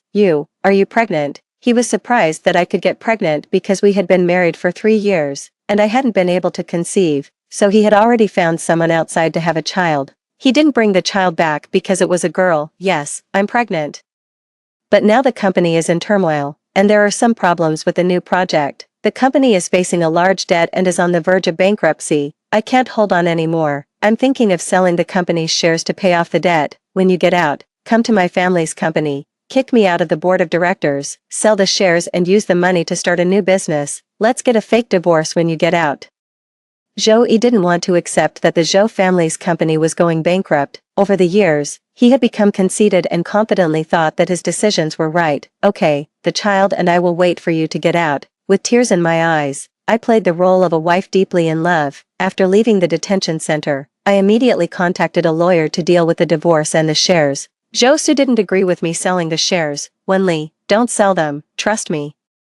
We can definitely help the Zhou family get through this difficult time together. I'm pregnant, and now I just want to take good care of the baby, so I don't accept your suggestion. I just want the money. I touched my belly and smiled slightly at Zhou Su. You're not short of money. You still have the Wen family. Why are you in such a hurry? If you want to save the Zhou family, then take out the money to buy back these shares. You can operate the Zhou family as you like next. Zhou Su didn't have many shares in his hand. Most of them had been transferred to Zhou Yi's name. The shares in Father Zhou's hand had also been transferred to my name, which was the result of Zhou Yi's persuasion. Because I had his future grandson in my belly, he didn't suspect anything. And over the years, Father Zhou also knew about some of the corruption within the Zhou family. He also knew that the Zhou family was indeed on the decline. If Zhou Su wanted to truly take control of the Zhou family, he would have to spend a lot of money. In the end, he bought the shares, because without the Zhou family's company, Zhou Su would be completely useless, but he didn't have enough money, so he could only mortgage or sell his assets and borrow money everywhere. In the end, he barely became the person in charge of the Zhou family, and I got the money from selling the shares. It wasn't much, just 200 million. I didn't ask for an exorbitant amount because I was worried that Zhou Su wouldn't be able to raise enough money and would give up. 15. Not long after Zhou Su secured his position, I used the hidden dangers I had planted earlier to make the Zhou family stand on the cusp again. a series of scandals of the Zhou family were exposed, many projects were suspended for various reasons, and the funds couldn't be collected. In the end, the company declared bankruptcy, fortunately. All the debts of the company were on Zhou Yi's head, and Zhou Su only had shares. He just didn't get anything. No, he still owed the money he had borrowed to buy the shares. It was tens of millions, not a small amount, but for Zhou Su, who was disabled and had no work experience, this was enough to crush him. As for our family's company, I had been asking my father to sell the shares for many years. Now he was no longer the person in charge of the Wen family's company. When I sold the shares of the Zhou family, my parents flew to a tropical country. I had already handled the immigration procedures for them, and they were going to enjoy their old age. After watching the Zhou family's company go bankrupt, I disappeared. 2 years later, I appeared in Beijing again with a child. It was winter in Beijing, and the cold wind was like a knife scraping against people's faces. I heard that Zhou Yi's mother had left Father Zhou and run away. Zhou Su's mother had no money for treatment after the Zhou family went bankrupt and died. Zhou Su and his father were living in a small rental house in the urban village. When they saw me appear, both of them lit up. But when they saw the blonde and blue-eyed child I was holding, Father Zhou was so shocked that he couldn't speak. "Wen Li, where have you been? Who is he?" "He's the child I gave birth to after being pregnant for 10 months. He's 1.5 years old," I smiled. Father Zhou covered his heart and looked terrified. You deceived us. The child you were pregnant with isn't my grandson at all." "Of course, how could I give birth to the child of someone as bad as Zhou Yi? I came back just to see how miserable you are. I'm satisfied seeing you like this." They were dressed in rags. Father Zhou was used to being taken care of by a nanny, and with his male chauvinism, he naturally wouldn't do the laundry and cooking. As for Zhou Su, his legs were inconvenient, and he still went out to do odd jobs to support the two of them. As for why he was doing odd jobs, it was because he owed the bank a lot of money. As long as there was money in his account, it would be automatically deducted. 16, with red eyes, he looked at me in great pain. "Why, Wen Li, why did you treat the Zhou family like this? I thought I hadn't hurt you. Why are you treating me like this?" I remembered the days when I was locked in the basement of the Zhou family. I begged for mercy countless times. I asked Zhou Su to find the real culprit who had killed Su Xian, and I begged him to let me go. I just intercepted that call. I didn't hurt Su Xian, and I didn't deserve to die. He just said, "Just because you think you didn't hurt Xin, you want to escape punishment. Impossible." I said, "You were the culprit, and you are the culprit." A bodyguard came over and took the child from my hand. I said, "You hurt me, and you did, just bear it." The purpose of my return was very simple. I just wanted to anger them, make them lose hope, and make them regret it for the rest of their lives. Zhou Su was so angry that he picked up a brick beside him and wanted to kill me. Of course, my bodyguard blocked it. Should we send him to the police station? The bodyguard pressed him to the ground, and Zhou Su's thin face was pressed against a stone. The stone instantly cut his cheek, and blood gushed out. No, if we send him to the police station, he'll have food, drink, and heating. He'll have it too easy. In my previous life, because Su Xian died in the cold winter, he was heartbroken, so he tortured me in various ways in winter. Not only did I not have heating, but I didn't even have a slightly thicker piece of clothing. Since he was so great, he should experience it for himself. In his shabby house, the landlord didn't provide heating either. Zhou Su only earned dozens of yuan a day, and he couldn't bear to turn on the heating. I heard that this winter was a once-in-a-lifetime cold winter. Zhou Su's extra chapter. After Wen Li left, Zhou Su had a high fever that night because of the cold. In his dream, he went back to the time when his father was having surgery in the hospital. Wen Li intercepted that call. At that time, he was overjoyed. Great, this way, he wouldn't have his leg amputated, he would go to university. The illegitimate son wouldn't come to the Zhou family, the Zhou family wouldn't go bankrupt. And he could even marry Wen Li. He looked at all this with joy, but things didn't go as he had imagined. After Su Xian died, he saw that he had blamed all the mistakes on Wen Li. He tortured Wen Li, brought down the Wen family, and deliberately didn't let Wen Li have heating or wear warm clothes. In the end, she died on that cold snowy day. After Wen Li died, he felt a void in his heart. He found that he had long fallen in love with her, but he couldn't accept Su Xian's death. Only by torturing Wen Li did he think that all this wasn't his fault. After Wen Li died, he went to the police station and surrendered. When he woke up from the dream, Zhou Su had tears all over his face. He smiled painfully as if he had gone crazy. Extra chapter of Wen Li. I've always known that Zhou Yi isn't a good person, but if I don't make use of Zhou Yi, it's really difficult for me to bring down the Zhou family. I was reborn back to the day when Zhou Su's father had a heart attack. In my previous life, Josu used me and our marriage to bring down my family. Why can't I use the same means? I can also use marriage to achieve my goal. I don't want to have any entanglement with Josu for the rest of my life. So as soon as Joey appeared, I immediately came up with an idea in my mind. Joey isn't a smart person, and he's very conceited. He also has a criminal past. He's really someone sent to me by fate. I deliberately got close to him, became friends with him, and married him. Every time he touched me after we got married, I endured the nausea. In the first few years of our marriage, I used all kinds of contraceptive methods. I don't want his inferior genes, but if I want Joey to willingly transfer the shares to me, I must have his child. So I directly flew abroad and made a decision after carefully selecting from the sperm bank there. My child is smart, lively, beautiful, and sensible, and I'm sitting on billions of assets, with both my parents alive. I'm a winner in life. Story 2. My mother said she was a raider, and if she couldn't make my father fall in love with her again, she would be eliminated by the system, completely wiped out. I secretly told my father, but my father said, then let her die. My mother also heard these words. She didn't cry but just gently hugged me. Later, my mother really died, but my cold and heartless father went crazy. 1. My mother had been sleeping for a very long time. It was already time to send me to kindergarten, but she still hadn't woken up. I touched her body. It was cold and stiff. It didn't have the warmth and softness of usual. Mom, I'm hungry. I shook her hard, but she still didn't open her eyes. She wasn't like this before. In the past, even if I just made a little sound, she would immediately wake up, hold me in her arms, and gently soothe me. But now she was sleeping so soundly, I pulled the quilt to cover her properly. Then climbed out of bed and picked up the phone to call my father. My father hadn't come home for several days. Aunt Lynn, the neighbor, said that his first love had divorced and come back last month, and he didn't want me and my mother anymore. Aunt Lynn also said that my mother looked very much like his first love. And my father must have married my mother because he mistook her for his first love. I didn't know what a first love was, so I ran to ask my mother. After a long silence, my mother said, that is something that has never been obtained and something that is in the past. I didn't understand. I began to dislike the moon, because it took my father away from me. 2. In order to prevent me from using the phone, my mother set a password for it, and I couldn't call my father.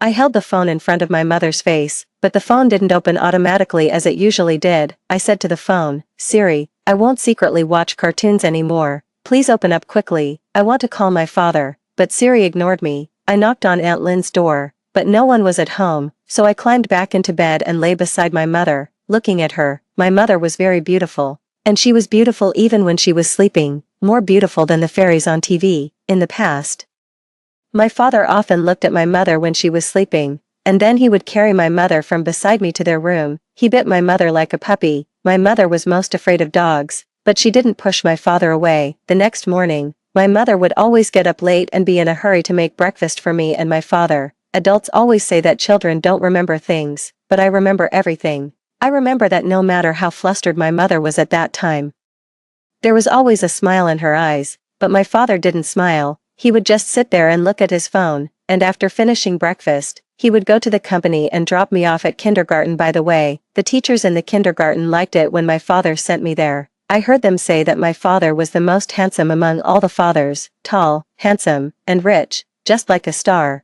They also said that my father was cold and indifferent to people, and he would be more perfect if he were a little more gentle. I didn't think they were right. Obviously, Song Muen's father was the most handsome. Every time Song Muen's father sent him to kindergarten, he would carry him on his shoulders. How cool. While my father would just lift me out of the car and let me go into the kindergarten by myself. 3. I took out the photo in my mother's hand. We took this photo at the art museum a few days ago. My father originally had something to do and didn't want to go with us, but my mother grabbed him and said, just take one more photo. Yaya can look at it when she grows up, otherwise, it would be so pitiful. I saw tears in my mother's eyes, but she held them back and didn't cry. My father finally agreed. In the photo, my mother was holding me in a princess dress and leaning gently on my father's shoulder. My father didn't push my mother away, he quietly let her lean on him. Among the three of us, I was the one who smiled the happiest. Before going to bed yesterday, my mother held me and we looked at this photo together. She kissed my face and said, I wish I could be more useful. Yeah, you have to grow up bravely and never be afraid. I happily rolled around in her arms and said, okay, I will grow up bravely. She also smiled, but there were tears on her face. She had been crying a lot recently. Even more than me. Later, she soothed me to sleep, in a daze. I heard her pleading with someone, "Why did you come so early? The time hasn't come yet. Let me make a call to arrange for my daughter. She's only 3 years old, please." I didn't know who she was talking to. There were only the two of us at home, but I was so sleepy that I couldn't even lift my eyelids. When I woke up, my mother was lying beside me. The quilt wasn't properly covered, so her body was so cold. I held my mother's hand with my little hand, hoping she would get warmer. Unfortunately, it didn't work. After a while, my mother's phone rang. I went to answer it, but the ringtone stopped. The phone was out of power. I charged the phone, but the call didn't come again. I was hungry, so I moved a small stool and opened the refrigerator, but I could only reach a bag of bread. I also wanted to get the milk in the refrigerator. As a result, the stool tipped over, and I fell heavily. "Mom, it hurts." I cried and went to find my mother. My mother still didn't wake up.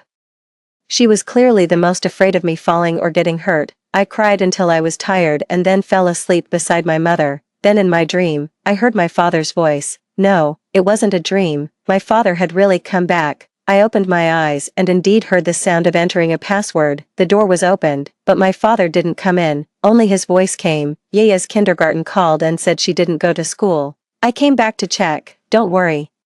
It's like this just after the surgery. You go and ask the doctor first. I'll come to find you right away." He was on the phone, and his tone was so gentle. He had never spoken to me and my mother like this before. He was always plain with us, and sometimes even cold. "Father." I climbed out of bed beside my mother and ran out. My father frowned when he saw me. "Why aren't you dressed? Where's your mother?" I stopped and didn't dare to go over. Standing at the door of the bedroom, I said in a low voice, "Mom is sleeping in bed." He didn't go to see my mother. He just said coldly to my mother, "Meng Yao, I'll give you 3 more days to think about it. I'll give you the house and the car here. Sign the divorce papers early. It'll be good for both of us." Something fell in the bedroom. I thought my mother had woken up and ran to take a look. It turned out that the phone hadn't been placed properly while charging and had fallen to the ground.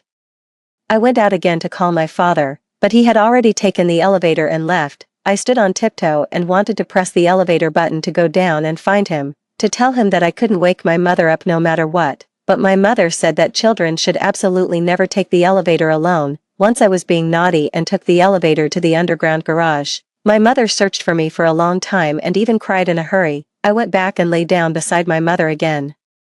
I didn't want my mother to cry. She looked so sad when she cried, and she even secretly hid so that I wouldn't see her. I like it when she smiles. 5. I had already finished the bread, and I could only drink water. Even after drinking water, I was still hungry, and my mother still hadn't woken up. I thought my mother was sick. When I was sick, I also slept a lot, but I would get better after my mother fed me medicine. I found the medicine I took when I was sick and fed it to my mother.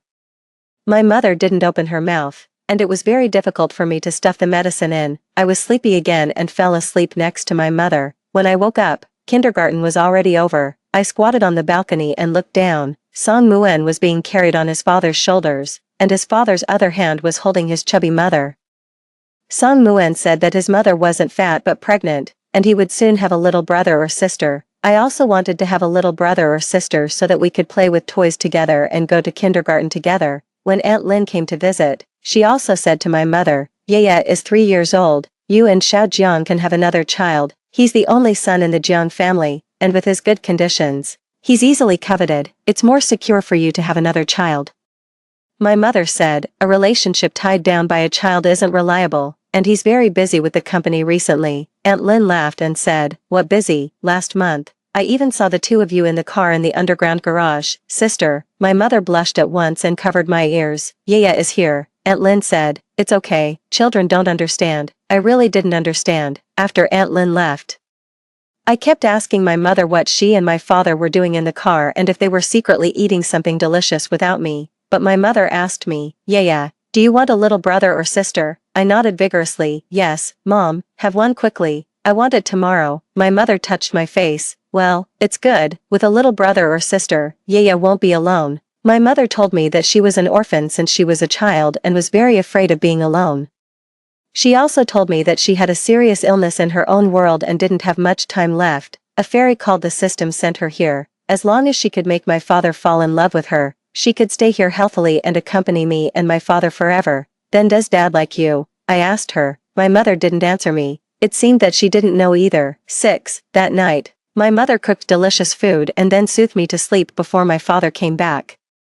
But as soon as my father came back, I woke up immediately. I wanted to tell my father that he must like my mother, and then we could be together forever. I opened the door and saw my mother in a red dress pouring wine for my father. My mother is so beautiful. But my father pushed my mother away. What? Are you going to use the same old trick again? He was angry. My mother was stunned, and I was also a bit scared. My mother put down the wine bottle in a panic. I don't know what you're talking about, my father sneered. 5 years ago, was it really just a coincidence that you appeared in that bar? You just knew what I needed most at that time and deliberately got close to me. My mother didn't say anything, just kept her eyes lowered, as if she had done something wrong. My father stood up. I hate being deceived and used the most. We'll get a divorce tomorrow. I'll give you the house and the car here. And Yaya will also be yours.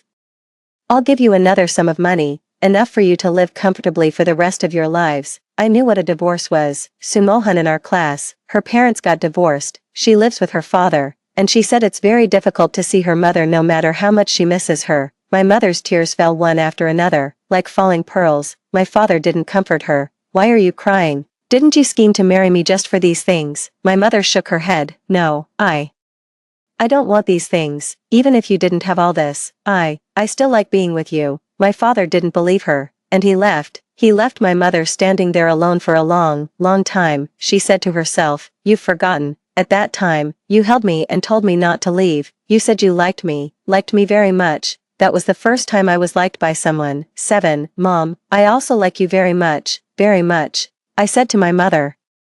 My mother closed her eyes and didn't respond to me. I kissed my mother's face. My mother liked it when I kissed her the most. She said I was her little angel, a treasure more precious than her own life. Then I smelled a strange smell on my mother. I didn't like this smell. My mother was always clean, fragrant, and soft, and she had never had such a smell before. I went to the bathroom and brought the body wash my mother usually used and smeared it on her body, but it only smelled nice for a while.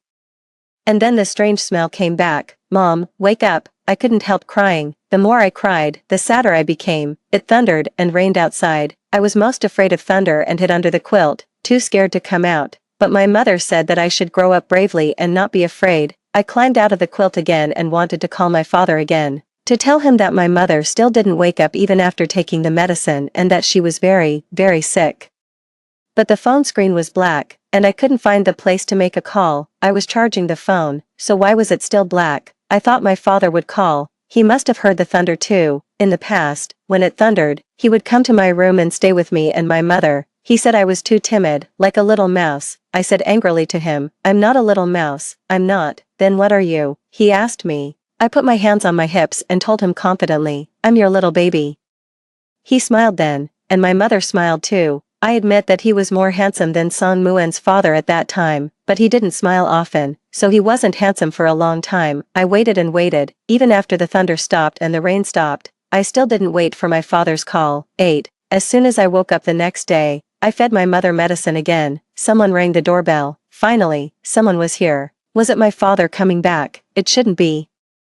My father always enters directly by entering the password and won't ring the doorbell. Maybe it was a bad person. My mother said that children shouldn't open the door to strangers easily. It's very dangerous. Who is it? I asked, standing at the door. Yeah, it's me, Aunt Sue. I was so scared that I immediately blocked the door. You can't come in, go away. Aunt Sue was someone even worse than a bad person. Although she looked a bit like my mother, when she came a few days ago. She made my mother cry for a long, long time. It was the day after my father left. In the morning, someone rang the doorbell. My mother went to open the door, and this Aunt Sue was standing outside. She said her name was Sue Rui. She looked my mother up and down and smiled. "You really do look a bit like me." My mother's face looked very bad at that time. I had never seen my mother like that before, but I didn't think she looked that much like my mother. My mother's eyes were gentler and more beautiful. Even Son Muen admitted that my mother was more beautiful than his mother. Anyway, no matter how much someone else looks like my mother, I can recognize my mother at a glance. That day, Aunt Sue walked into our house, looked around inside and out, and then sat down on the sofa. My mother asked me to go and play in the room, but I didn't want to. I wanted to stay with my mother, Aunt Sue said. If it were my Junjun being so disobedient, I would have already taken action. My mother held me in her arms and said, "It's just a child acting coquettishly. How can that be considered disobedient? I can discipline my child, but no one else can lay a hand on her." Aunt Sue smiled and said, if you don't educate her, someone will naturally teach her a lesson when she enters society in the future, my mother said. I don't need you to worry about what will happen in the future, my mother always spoke softly, and this was the first time I heard her speak with anger in her voice. Aunt Sue replied, how is it none of my business? Didn't Jiangshi already ask you for a divorce? In the future, half of the money he gives you will also be mine. My mother took a sip of tea and said, then don't forget that half of every penny he has now belongs to me. Aunt Sue left angrily. Before leaving, she said, you're just occupying someone else's place by relying on a face that looks like mine. My mother looked at her and said, if you hadn't left him and married someone else when his family was going through the toughest times, how could I have had the chance to occupy someone else's place? At that moment, my mother was like a female warrior in a cartoon, but after Aunt Sue left, my mother cried in the bathroom. I heard her talking to someone. She said that if my father didn't like her anymore, she would be eliminated, she would be completely wiped out and would never be able to see me again. She also said that she shouldn't have been greedy, she shouldn't have wanted children around her knees after getting love, and she shouldn't have given birth to me and made me suffer. 10. I called my father and told him what my mother had said, that my mother might die. My father asked me, is your mother by your side? Did she teach you to say that? I said my mother wasn't there. And I wanted to tell my father on my own, but my father got angry and said, then let her die, you're a bad guy, Dad. I started crying, although I didn't know what death meant, I just felt so sad. After hanging up the phone, I turned around and saw my mother standing at the door. She came over and gently hugged me, patting my back to soothe me, saying that she would always be by my side. Even if she turned into a wisp of wind or a drop of rain, she would always be with me. 11. In the evening, my father came back. He rebuked my mother for teaching a child like me to talk nonsense. My mother listened quietly and didn't explain. After my father stopped speaking, she smiled and asked him, you must like me a bit, right? If you didn't, how could you have shared the same bed with me for so long? Even if I look like her, after all this time, you should be able to tell the difference. Jiangshi, can't you just like me a little bit? Just a little bit, although she was smiling as she spoke. Tears were constantly streaming down her eyes. My father said, don't think I don't know that you put medicine in my wine to get pregnant with Yaya. You thought you could control me with a child, but you were wrong. To me, you're just a physical need. After my father said the last sentence, my mother stopped smiling and crying. She just stared at my father without moving, like the beautiful porcelain doll in my toy box. Finally, she said to my father word by word, I won't divorce you. I won't even if I die. 12. Aunt Sue continued knocking on the door outside. Yeah, open the door. Auntie has brought you something delicious. And brother Junjun is also here. I also heard a little boy losing his temper, saying that he didn't like it here and wanted to go back and play games. I won't open the door for you. You guys go away, I said loudly, although I was very hungry and really wanted to eat something. Aunt Sue stopped talking to me. She directly called my mother's name. Meng Yao, come out, let's talk again. You don't have to avoid me like this. We'll still have to meet in the future. Why bother clinging to someone who doesn't like you? After a while, she finally left. I quietly opened the door, and there was no one outside. Alas, it would have been great if she had left the food behind. My stomach hurt from hunger, and I found an egg in the trash that I had dropped on the ground before. Although my mother said not to eat things that had fallen on the ground because I would get sick, but I was so hungry that I couldn't resist. I carefully peeled off the dirt on it. After taking a bite, I remembered that my mother hadn't eaten either. My mother said that when you're sick, you should eat, and you'll get better after eating. I held the egg and went to my mother's side. Mom, you eat, you'll get better after eating this. My mother didn't want to eat. I had to break the egg into small pieces and put them in my mother's mouth just like when I fed her medicine. Then I lay down beside her. Tomorrow, my mother will get better, right? 13. I woke up again. It was still daytime, and it wasn't tomorrow yet. The smell on my mother was even stronger. I stood on a stool and opened the window to let in some air, just like my mother used to do. Hey, little kid, it's dangerous. Get down quickly, a uncle across the way shouted at me loudly. Is there an adult at home across the way? Your child is climbing on the window. I said to him, Uncle, I'm not climbing the window, I'm opening the window. But the uncle didn't seem to hear me and still told me to get down quickly. I got down, and the uncle finally stopped shouting. The wind blew in, gently moving my mother's soft hair, and the unpleasant smell finally faded a bit. That photo was also blown off the table and fell to the ground. I picked up the photo and looked at the three of us in it. After my mother said she would never divorce that night, my father stopped coming home, but my mother took me to the company to find my father. She said she wanted to take some photos, My mother dressed up beautifully and also put me in a pretty princess dress. My father said with a cold face that he had a meeting in the afternoon and asked my mother to take me home. He also told her not to come to the company casually in the future. My mother wasn't angry. She spoke to my father gently and softly. This is the last time. I won't come again in the future. Just take one more photo. Yaya can look at it when she grows up. Otherwise, it would be so pitiful. My father finally agreed to go with us. When taking the photo, the photographer kept asking my parents to get closer and smile more, but in the end, it was only me who was smiling. After taking the photo, my mother asked the photographer to rush the process and get the photos out as soon as possible. Then my mother said to my father, Yaya wants to eat at McDonald's, let's go and have a meal together. My father frowned and said, you should give the child less junk food. My mother smiled and said, just let her eat it one more time, she won't eat it in the future.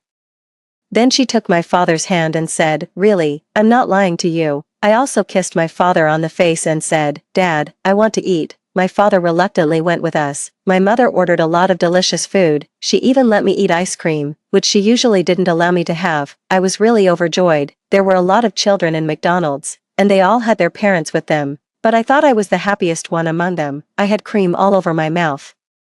My father took a tissue and wiped my mouth for me, and my mother took a photo of us beside us. My father asked what was so good about taking a photo. My mother said it was interesting. Finally, she even asked someone else to take a photo of the three of us together. On this day, we took more photos than we did in the rest of our lives. 14. When the sun was setting, we also went for a walk in the park. My mother bought me a rabbit-shaped balloon. I sat on my father's shoulders, holding the balloon and singing merrily. The people around said that we were a happy family. My mother also took my father's arm. My father said, don't think you can change my mind like this. My mother replied to him in the afterglow of the setting sun, I know, there won't be a next time. The setting sun that day fell on the river, and it was very beautiful. My mother told me that this was called half the river shimmered green and half the river glowed red.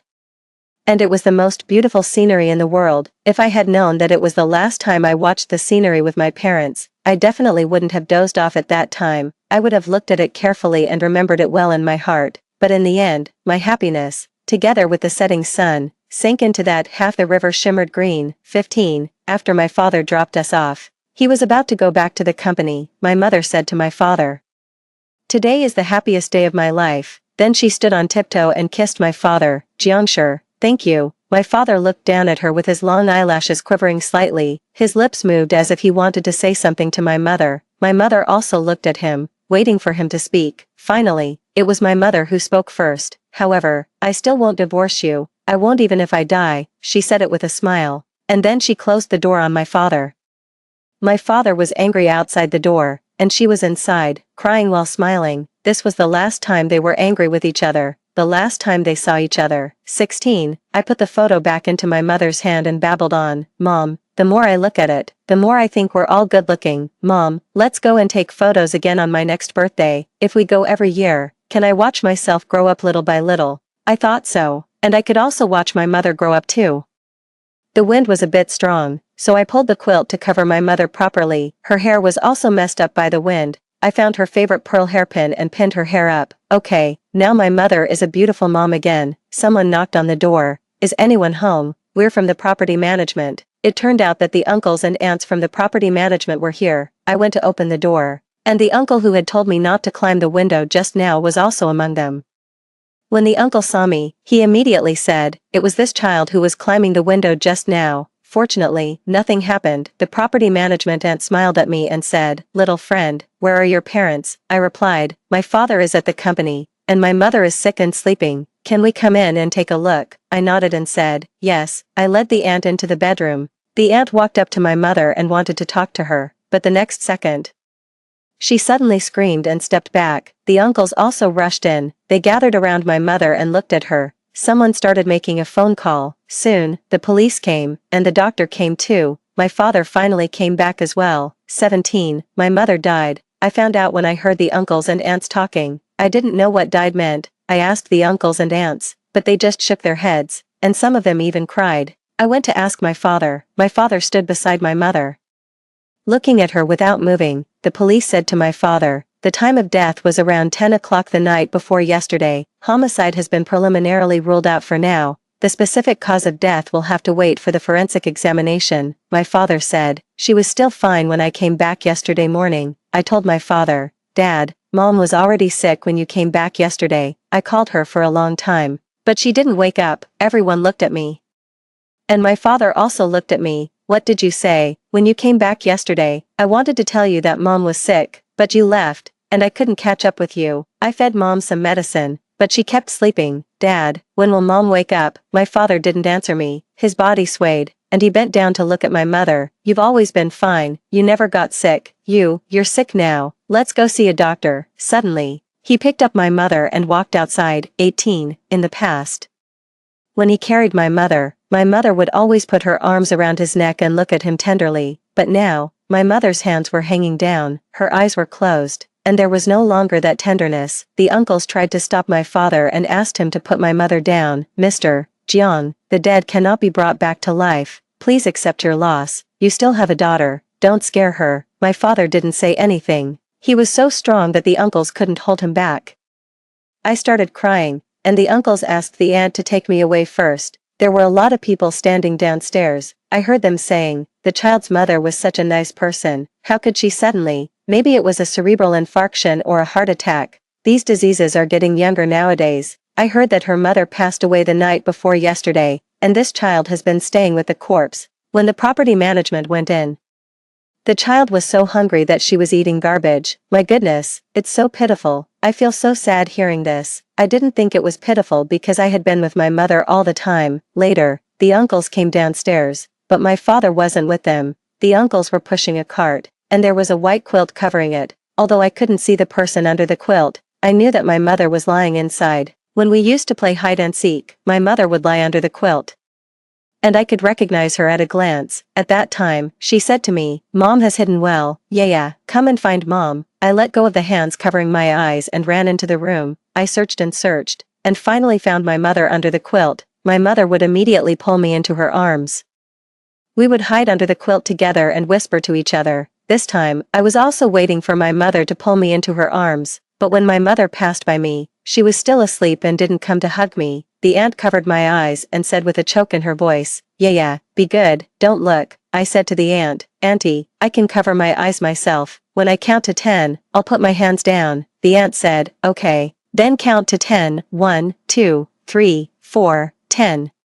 I counted to 10 carefully, but when I opened my eyes again, there was no quilt or my mother, only the car that had been parked here before was driving away. I suddenly realized that my mother was in the car, and once it left, I would never see her again. I desperately broke free from the aunt holding me and chased after the car, crying and shouting for them not to take my mother away, but I was so weak that the aunt picked me up again. I could only watch helplessly as my mother disappeared little by little. Together with the quilt, she disappeared in my tears. 19. I kept crying and crying until I fell asleep. When I woke up, I cried again, crying for my mother. I was sent to my grandmother's house. My grandmother was sitting in a wheelchair inside. What a pity. My grandmother had always disliked my mother. She said that my mother was another river in my father's life, because she didn't like my mother. She also didn't like me. In the 3 years I had been alive, I had only met my grandmother twice. My grandmother asked the nanny aunt to give me a bath. The nanny aunt said she didn't dare to bathe me, saying that there was a taboo in her hometown. A child like me who had been with a dead person should be sent to a temple first. My grandmother was very angry and helped me take a bath herself with the help of a walking stick. As she bathed me, she started crying, saying that she had a hard life and that I had an even harder life than her. I want my mom. I cried along with her. My grandmother called my father, but my father didn't answer. My grandmother then asked the driver to take us to my home. My father was indeed at home. He was sitting in front of the bed, and my mother was no longer on the bed. He grew a short beard. Mom didn't like it when he had a beard before, saying it was prickly. Then Dad would pick Mom up and put her on the washstand. You help me. Mom would smile softly at that time, and her slender fingers would cover Dad's chin with white foam, carefully helping him shave off his beard. Dad would keep looking at Mom and then kiss her. Later, Mom talked to herself in the mirror, saying that Dad wasn't looking at her but at someone else. I thought to myself, there were only the 3 of us at home. Dad wasn't looking at me, so if he wasn't looking at Mom, who else could he be looking at? 20. Grandma talked to Dad, but Dad didn't respond to her. Grandma slapped Dad hard. You didn't cherish her when she was alive. Now that she's dead, who are you pretending for? How long are you going to be like this? Are you going to ignore the company, and you're going to abandon the child? Then Grandma put me heavily into Dad's arms. You clean up the mess you made, don't count on me, a person who has lost her legs. I tried to persuade you back then. Surui is Surui, and Mangyao is Mangyao. You just wouldn't listen, as if you were possessed. Now that she's gone, the only thing you need to do is to raise your child with her well. After scolding, Grandma left, leaving Dad and me at home alone. In the evening, Aunt Lynn next door brought us food, and she kept crying too. She said she was out of town at that time. When she saw me knocking on her door on the surveillance, she thought I was going to play with her and didn't think much of it. I really regret it. Why didn't I ask one more question at that time? Aunt Lynn sobbed uncontrollably. Everyone asked one less question and was one step too late. After Aunt Lynn left, Dad suddenly seemed to think of something. He went to the study, turned on the computer, and after typing a few times on the computer, Mom appeared on the screen. This was the surveillance camera at our home. Mom said it was installed when I was born. Dad didn't like having other people at home, so even after I was born, there was no nanny in the house. The surveillance was installed so that we could see me at all times and be afraid that I might have an accident. On the computer screen, it was dark night. Mom was sitting quietly on the sofa in the living room. A funny program was playing on the TV, and the audience was laughing loudly. Mom, who used to love laughing, didn't smile. She picked up the phone several times but put it down again. Then I came out rubbing my eyes, leaned against Mom's arms, and continued to sleep. Mom held me and looked at me for a long time. 21. While Dad was watching the surveillance, I fell asleep beside him. When I woke up, Dad was still watching. On the computer, Mom and I were lying on the bed, and Mom was telling me a story with the photos sent by the photo studio. This was the last time Mom was alive. Mom, how did you meet Dad? I asked Mom on the computer. Mom tucked her soft long hair behind her ears. It was an inevitable fate. I didn't understand. Then Mom taught me to be brave, told me not to be afraid, and said that even if she turned into rain or wind, she would always protect me. I fell asleep in Mom's arms. I don't know how long it had passed, but Mom suddenly sat up and looked at the air, with a pleading expression on her face. She was talking to someone, but suddenly the sound on the surveillance cut off. We could only see Mom falling off the bed in pain, picking up the phone, and dialing a number, but the other party hung up quickly. She typed a line of words again, and then she couldn't hold on any longer and fell down, but she struggled to get up and crawled towards me on the bed. Little by little, she finally crawled beside me and fell down, pulling the quilt to cover my little belly. Finally, she wanted to touch my face, but she suddenly lost her strength and there was no more sign of life. But I didn't know anything. I was sleeping sweetly beside her. Dad slapped the computer hard, but it was useless.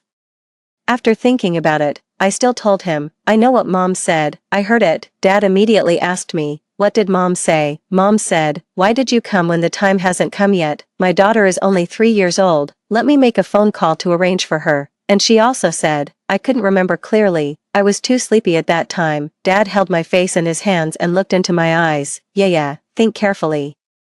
I tried my best to think and finally remembered that what Mom said at last was, I regret falling in love with Jiangshi. If I had known it would be like this, I wouldn't have come here. Dad listened blankly, and then he pushed me away. He said angrily that I was lying, that I was just a child and definitely couldn't remember so many words, and that I made it all up. I said angrily that I could remember, and that's exactly what Mom said. Dad didn't say anything. He found Mom's phone. He flipped through Mom's phone. I don't know what he saw, but in the end, he also shed tears. I had never seen Dad cry before. It turned out that when he cried, he was also this sad. 22. Later, Grandma told me that Mom's last phone call was to Dad, but it was hung up by someone. The last message was also sent to Dad, and the content of the message was, come home quickly. Mom might have been in a very urgent condition at that time, so she only sent these 3 words, but there was no such message on Dad's phone. It had been deleted by someone. Mom's cause of death was finally confirmed as sudden cardiac death. On the day Mom was buried, it was drizzling and there was a gentle breeze. I said to the tombstone, Mom, I see you. The adults around were all startled and whispered among themselves. Dad squatted down and asked me, where is Mom? Pointed out to Dad. He believed me and thought Mom was really there. I stretched out my hand to catch the raindrops. This is Mom. She said she would turn into a gentle breeze and drizzle to accompany me. My mom never lies to me. 23. Dad still lives at home with me. Although the people around him all advised him to move away, even our home was said to be a haunted house, Dad didn't care. He only lived in those surveillance videos and the photos Mom took.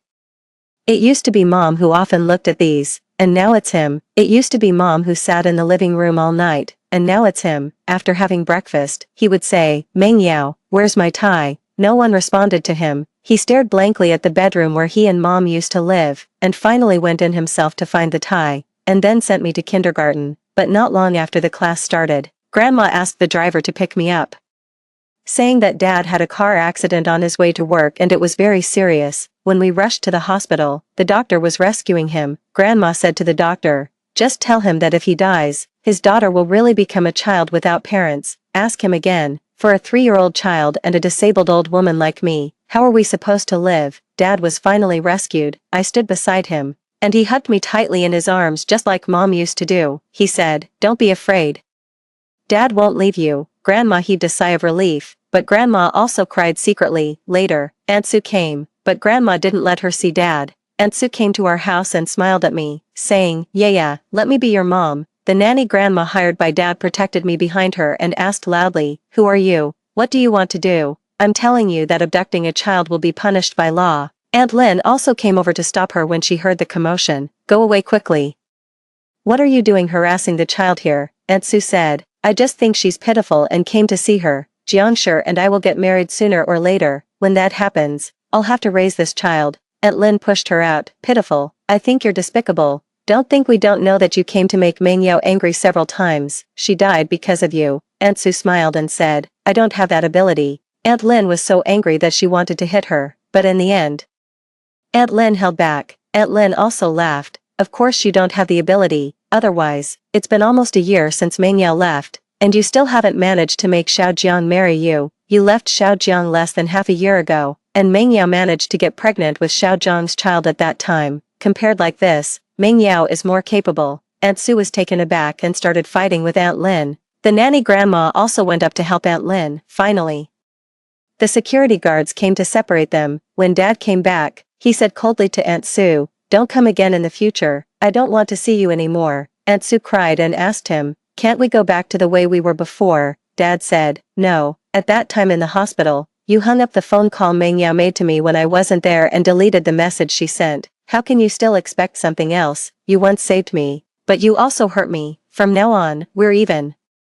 Aunt Sue left crying and never appeared in front of me again. 24. When I was in the senior class of kindergarten, Grandma suggested that Dad take me to live in another villa. Grandma said that the house there had the most top-notch educational resources in the city. Dad didn't want to move there. He said I didn't need to compete in my studies and that it was enough for me to grow up healthy and happy. Grandma sighed. Well, being healthy and happy is more important than anything else.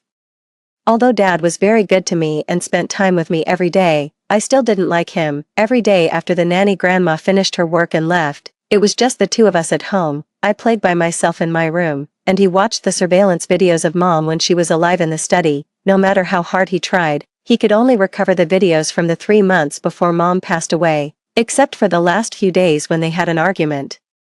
Most of the time during those 3 months was peaceful. In the morning, Mom would make breakfast and wake me and Dad up. After breakfast, Mom would tidy up at home, and Dad would send me to kindergarten. When Dad and I were both out, Mom would start drawing. She liked drawing comics and then uploading them to the website, which attracted a lot of fans. I once saw those comics on Song Muen's computer. It was a story about a seriously ill girl who met true love.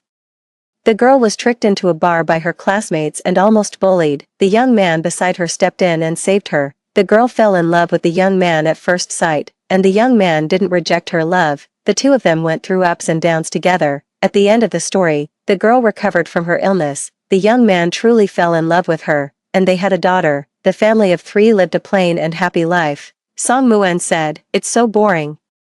It's not as good as my Ultraman," but I cried when I read it. I knew that Mom drew it about herself. It was how she imagined herself. Mom once told me that she wasn't from our world. She had a serious illness in her own world and was sent here. I once told this to my favorite teacher. The teacher told Grandma, and Grandma found a psychologist. The psychologist said that this was a beautiful lie fabricated by my subconscious mind to help me accept Mom's passing. Only Dad remained silent. Later, he sent the hard drive to a professional agency for repair, but they couldn't fix it no matter what. The sound of Mom's last moment still couldn't be restored. In that year, he invested most of his wealth in a foreign technology company. He was very lucky. When I was in junior high school, That technology company had developed into a unicorn in the industry, and Dad became a major shareholder. He was 34 years old that year and still very young. He met Mom when he was 20 years old. At that time, Grandpa passed away, and Grandma was in the ICU after a car accident with her life hanging in the balance. He dropped out of college and took over the company. When he was at his most painful, he met Mom and had me, 25. Dad doesn't often appear in the public eye. And people have spread all kinds of rumors about him, saying that he's a lizard man, a person from the center of the earth, and so on. Grandma said that Dad believed my words and thought Mom was in another world. He wanted to get Mom back, so he switched to the field of technology. Grandma also said that he was so stupid because technology and the soul are contradictory. If he wanted to find someone, he should study metaphysics. He was just daydreaming. He wasn't a god. He was just a poor wretch who only knew how to regret after losing something. Only I know that what he's really doing is combining cloning and artificial intelligence. These are not allowed internationally. After Dad became a major shareholder, I was brought to study by his side and lived with him in a big villa by the sea. I found a high-tech room in the basement of the villa, and there was a lifelike Mom in the room. I touched her skin, and it was as warm and soft as my mom's. And the fragrance was the same too. She even had a heartbeat. I secretly observed her several times. She would smile at Dad gently just like Mom did, help him shave and tie his tie, and also cook delicious meals. Dad often stared at her in a trance, so much so that he didn't even notice when I sneaked in. Mom was very beautiful, and she was beautiful even when she was sleeping, more beautiful than the fairies on TV. Mom. I called her softly. She smiled and looked at me. Hello, what's your name? Why are you crying? Her voice was exactly the same as Mom's. Dad was really amazing, I said. Mom, I'm Yaya. She reached out and wiped the tears off my face. Yaya, I can feel that you're very sad. What can I do to help you? I held her hand and pressed it against my face. Mom, let's play hide and seek again. You go and hide under the quilt, and I'll count to 10 and then come to find you. Okay. She lay on the ground and covered herself with a blanket. I counted to 10 and then walked towards her. But in the end, I didn't lift the blanket, because her eyes told me that she was just an extremely expensive technological product and had no life, and in my mom's eyes, there was always the most gentle light. My mom was unique, she was never anyone's substitute, and no one could replace her. What's more, she said that she regretted meeting Dad. At that time, I was only 3 years old and didn't understand why Mom would be so sad for so long because of Dad's words to me. You're just a physical need. Now I understand that because her sincere love and devotion were just considered a nice tool in Dad's eyes. Although Dad finally regretted saying those words, Mom was already gone. What's the use of regret? Finally, I lay beside this doll, hugged her, and said thank you to her. Thank you for allowing me to see what Mom looked like before she passed away again. Then I turned off her